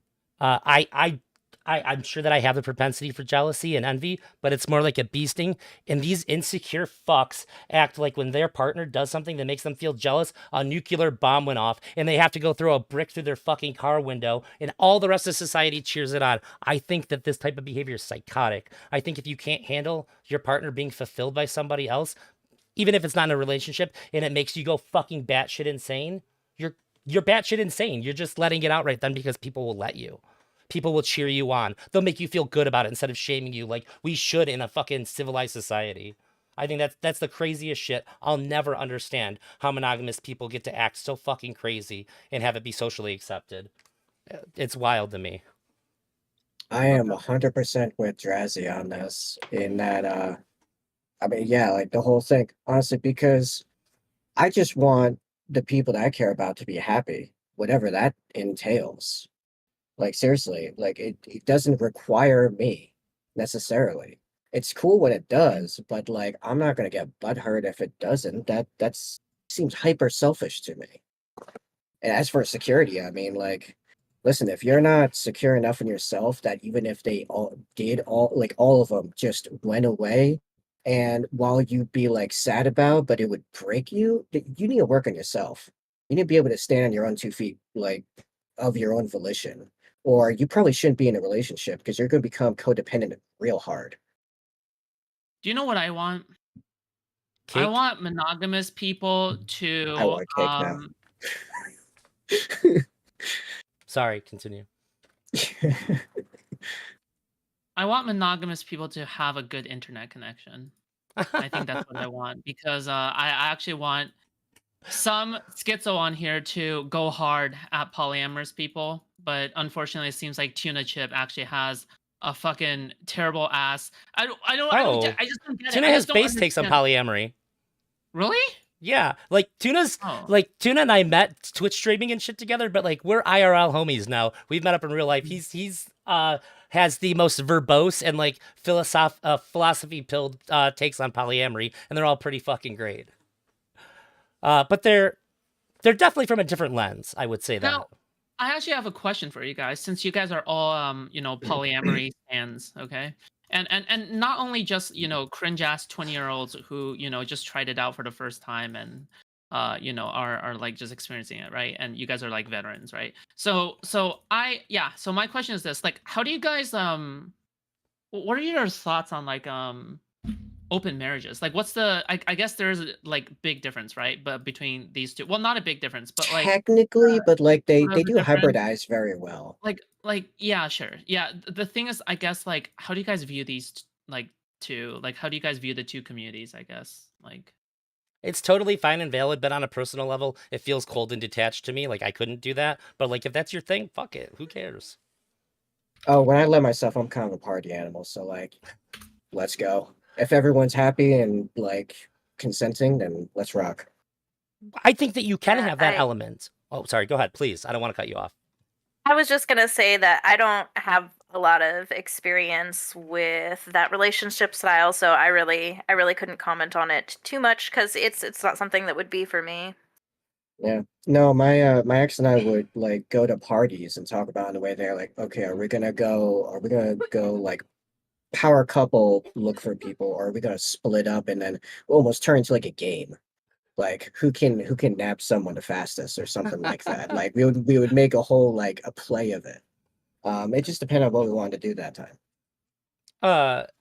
Yeah, I think that you could, if you want to like just be able to hook up with people too, but I think the idea that that other people are only there, like the only way that you can have a connection with them is sexually outside of your relationship, that feels like putting that limiter on it is like it seems like you're going against a part of you that also exists, where like understanding that if you're close enough to be able to like have sex with somebody, especially if it's like a repeat thing, you're probably gonna have some emotional things that you have to stuff down. And I feel like that's just kind of cold, like to not just the other person, but like more so to yourself. It just that seems so weird to me. Yeah, I think you want to be careful that you're not using other people that you're bringing into, like, one of the things that people talk about a lot in polyamorous groups is like couples that are a married couple that will like bring in a third person just to kind of use them as a toy, and like maybe that person consents to it and it's fine, but like a lot of the times there's like a lot of hurt feelings that come from that. And unicorn hunters. Yeah. Oh yeah, we have a word for that. What I'm Yep. what I'm referring to is more like the one night thing, or like the on occasion thing when they're in town kind of deal. Like it's those are specifically not designed to be like deep or consistent or anything, and that's discussed like beforehand. Yeah, I think that like obviously Jess is aware too. I think one of us would have called you out if you sounded like a unicorn hunter there. Like that's the duty of people that are responsible in polyamory, is to try to call out people that are like this. I just think that sometimes it gets overcorrected, and if you're in a triad at all or like a quartet, people will be like, "You're an abuser. You're just using it." Like, you don't fucking know that. But there's some pretty obvious fucking signs. Like I said, one of the big ways to try to shift that power balance is say, do you want it to be open or closed to the other person? And I think like my wife and I tend to go out of our way to make sure everything that makes sense for the other person to be included in, that they are. Like if they're not, like, I've seen people that are also overcorrected weird, like, I can't go grocery shopping unless all three of us are here. Like, chill the fuck out, okay? That's stupid. Yeah, that stuff's weird. And that's actually toxic in its own way. It's codependent. Yeah, you're just setting up a trap for somebody to do something and be like, oh, you're fucking up, and now, like, I don't know, whatever the repercussions are, that's fucking stupid, and it's unhealthy, I think. But I just think that people can do things in a really bad way, like Jess said, and people should be aware of that. There are people out there that aren't really poly, that act like they are, and they just want to use another person for their own sexual gratification, and that person ends up usually getting pretty traumatized by it. And it gives the rest of us a bad name. I get so many women that will message me, and like they won't say anything about the fact that they like want to date like with their male partner at all until we're like deep into it, and then we're talking about meeting up to like maybe have a date, and they're like, okay, well, me and my husband or boyfriend are gonna be there, and I'm like, wait, you're who? What? I don't know who this person is. I don't know their name. I've never even seen their picture. Why did you just try to trap me into this? Like, yeah, that's so common. My wife, there's a lot of times she's like, I just want to have a girlfriend, and she'll go on like Tinder or something, and that's every single time she's like, I'm talking to this really cute chick, look, and I'm like, for just you? She's like, yeah. I'm like, oh my God, good job. She is really cute. And then like a half hour, like, she's fucking married. Like that took way too long to find out. That's really fucked up. Yeah, a lot of manipulation, a lot of like little tricks like that to like trick you, basically.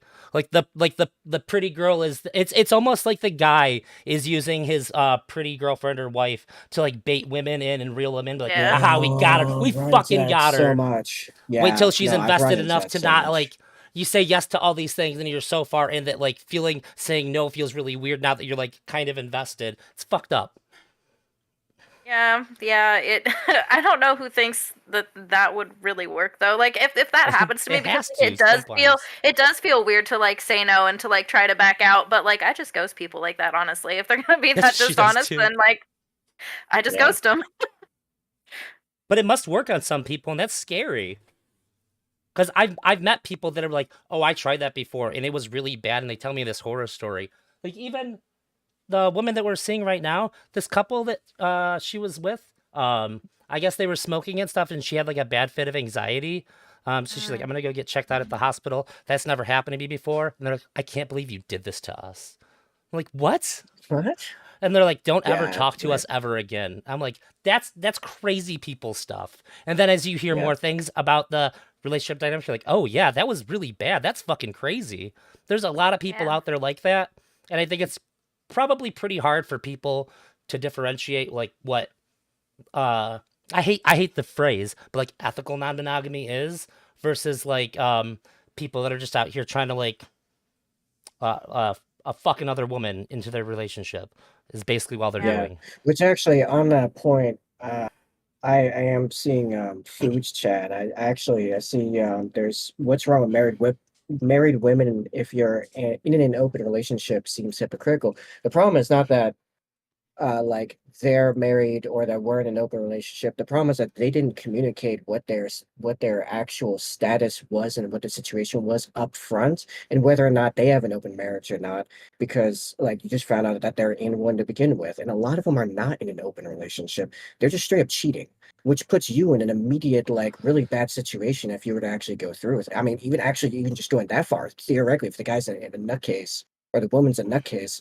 you might already be in hot water. It's just super manipulative. That's super common too. I'm polyamorous. My wife knows all about this, but she doesn't. That's really bad too. This is unfortunately pretty common, but these aren't polyamorous people that are doing this. These are bad people taking the moniker to do bad things.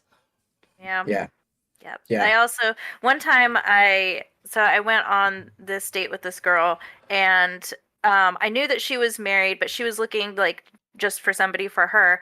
And while like the way the date went was the whole date was basically her talking about all her problems with her husband, how much she didn't like her husband. And so like I just got the vibes that like she really just wanted to like find somebody to like kind of screw over her husband. No, well, not even just a friend. It was like it felt very toxic. Like it definitely felt like, you know, she just like really wanted to make him jealous, or like the fact that he was dating somebody but like she wasn't really okay with it, so like she just wanted to like get back at him or like have her own person to like make him jealous back. It felt very toxic. Yeah, setting up for that revenge porn right there. Yeah, that's I don't know if I've heard of that one, but there's a lot of really like people talk about people who aren't polyamorous like to talk about how hard it is to make the relationships work, but it's really hard to find people that are actually open-minded and actually know what they're talking about. Like if I'm talking to somebody and they say that they're polyamorous, I'll kind of like throw out a couple like bait questions. And when they say something that's like, oh, I know that you know, like when you said she was just looking for her, that's such a common phrase for me. Like I was just like, oh yes, this is like, I know that you know what you're talking about. But like people who aren't poly probably are just like, they might have to take a minute to like guess what you mean by that. Maybe, I don't know. Yeah. But there's just certain things that people say and the way that they word things and approach things. Yeah, definitely green flags if you see certain terms, like people describing their style of polyamory. Like you said, kitchen table polyamory. To me, that's a huge green flag. If they know what that means, Yeah, mine I is. actually never heard it, but I understood it immediately. Yeah, mine's Yeah. garden party polyamory. So like not quite as Now, what do involved these with all different the terms partners. mean? So it's basically how involved you're gonna be with your partner's partners, and like just kind of the way you set up your relationship style. For me, I don't get like super involved with my partner's partners. We're not like best friends. We don't hang out. We don't like kitchen table polyamory is basically you could all sit around the kitchen table and like have like breakfast together and like you're all pals. Whereas I like to keep myself pretty emotionally separate from the people that my partners date, just because I don't know, to me it makes it easier for me to navigate the relationships, because like if I have a partner and something's going on with them with one of their partners, I want to be able to look at it through just that partner's lens and like just support them and not have like weigh in with like, oh well, you should be nicer to like Abby, she has all these points. Like I just want to like have that support for my partner. Like, and if like my partner is happy with their partner, then I'm happy with the person they're dating. And if they're not happy with that person, then I'm not happy. So like I just want to be there and have that support rather than like have it more of a messy web. And I know that like that does work for some people, like the people in triads and stuff, like that's fine, but it's just I don't know. If the web was I too like big, it more. it would be too much for me. Yeah. Like what you're talking about, Yeah. if let's say you had like 3 partners and they each had like an additional one, like that's a lot of people for me to be like tracking and A stuff. lot of Also, emotions to manage, yeah. yeah. Also, the word for your partner's partner is metamor for Food Shops chat. Mm. We got words for stuff. Yeah, like paramour, but like meta levels of like your partner's partner is like a meta level. So you guys name stuff after Shakespeare and we inherited biology. these words, all right? We didn't pen them. Okay. I've only made up one word in my life, and it has nothing to do with this. Yeah, one of my mods is actually polyamorous, but I never really figured out, you know, her entire thing. So I found it interesting. You know, it's definitely interesting. Maybe this is the beginning of the Food Shops polyamorous micro community. Whatever the heck that means. Then let me help you. I just want to vent on behalf of all polyamorous people. When monogamous people talk to us about it, we know you could never do that, okay? We know you'd get way too jealous. We don't need you to tell us. That's why you're not polyamorous. If you're talking to us about it at all, we know that it exists. We get it. You'd be too jealous. You could never do that. Okay, cool. Similarly with vegans. Like, oh, I can never do that. It's the same thing. We know. You don't have to tell us. Okay. I tried being vegetarian once for a year. Did not agree with me. Went pretty bad. Are you trying to tell me that you could never do that? Yeah, I could never do that. I get pretty bad. God It's damn pretty it. rough. Okay, cool. Awesome. I think this is the end of the panel then. All right, Elderdrazi. If there's nothing else, then let's begin with Elderdrazi for closing statements. Where can people find you and closing statements? Go. You can find me on YouTube, Twitch, and Kick. I'm mostly doing YouTube and Kick because I'm going over some videos that have people that are banned on Twitch, so I'm not allowed to stream on Twitch. On Twitter, everything's just Elderdrazi. You can find me. I say I really appreciate you having me here. I can talk about polyamory all the time. I'm really invested in like the broader overall community of it and just like helping to be like a positive person who talks about it, because there's a lot of garbage people like using the moniker, and there's a lot of people that have like weird ideas, and I think we need good people to promote the better ideas about it. So I really appreciate it. I thought it was gonna be a lot more fighty, so I have all this energy still. But it was fun, and I appreciate listen, it. We were literally gonna have Quibbles on, and somebody suggested Andrew Wilson. So listen, Andrew, right? oh my God, I'm debating counterpoints about this. Next month he's busy through the holidays. He said You're gonna he said some of the debate dumbest counterpoints shit about polyamory. Yeah, he said some of the dumbest shit on Twitter, and I was like, "There's no way. Either he's trolling or like he's stupid." And either way, I was like, "Connor, if you want to debate me on it," he's like, "Sure." I was like, "Okay, I'm gonna win." Well, listen. Just don't let him dribble on too much about. I'll have a moderator. I don't his do one-on-one insults, debates okay? without moderators. All right, yeah, because he has very long drawn out ad hominem attacks. All right, just He's a Warhammer player. What do you expect? Oh, thanks, man. Jeez. Okay. All right. Well, listen, I'm a magic Table nerd. came from his community. All right. So Yeah, he yeah. could tell you. All right. All right. Cool. Elder Drazi, finishing statements. Oh, those were mine. I appreciate you guys. And Table, it was nice to meet you. And Jess, it was nice to meet you. It was really cool to hear your guys' experience and stuff. I love talking to other polyamorous people about like their poly shit. It's it just makes me feel good. Okay. I mean, feel free to friend request me. I'm super open on DMs and chatting and everything. Cool. Awesome. Consider it All done. right. Coolio. All right, Jess. All right. Yes. I am Jess Anderson on YouTube. I mostly just sing stuff, and it's not really like popular music, so it's probably not stuff most people want to listen to. But if you want to check it out, you can. I don't update it very often, so it is what it is. As far as a closing statement on the topic, I would say poly good if you are responsible enough to handle it. Monogamy is also good if that's what you want. So. Right. Cool. Awesome. Thank you so much for joining us. And Table.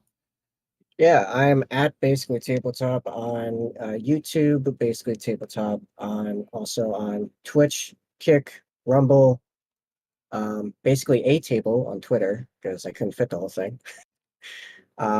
And a couple other places, but yeah, those are the ones I stream on. I stream painting, and lately I've been deep diving like various real life topics while painting and discussing them, and I'm trying to get more into debate space. This week should see us beginning to jump into the U.S. real estate market and why it's become an absolute nightmare. Or is it a nightmare, actually? And really try to get a grasp on that. And I stream as often as I can, which lately has been like 3 days a weekish. Okay, awesome. Thank you guys for coming. Have a good night. Thank Thanks you. for having us. All right. Have a good one, everyone. Farewell. Bye-bye. Those of you that came back after my stream went down, I appreciate you. I had to reset my router. It sucks. I lost a great deal of viewers when that happened. But probably be back at it soon. Somebody suggested that I play Baldur's Gate. I might do that. Maybe try to take call-ins or something, or like just talk in general. But I want to kind of finish the video that I was going over to. So we'll see. I'm going to continue doing the Destiny Mr. Girl things here and there. It's been really fun. It's been really fun engaging with people in chat about it. This was also super fun too.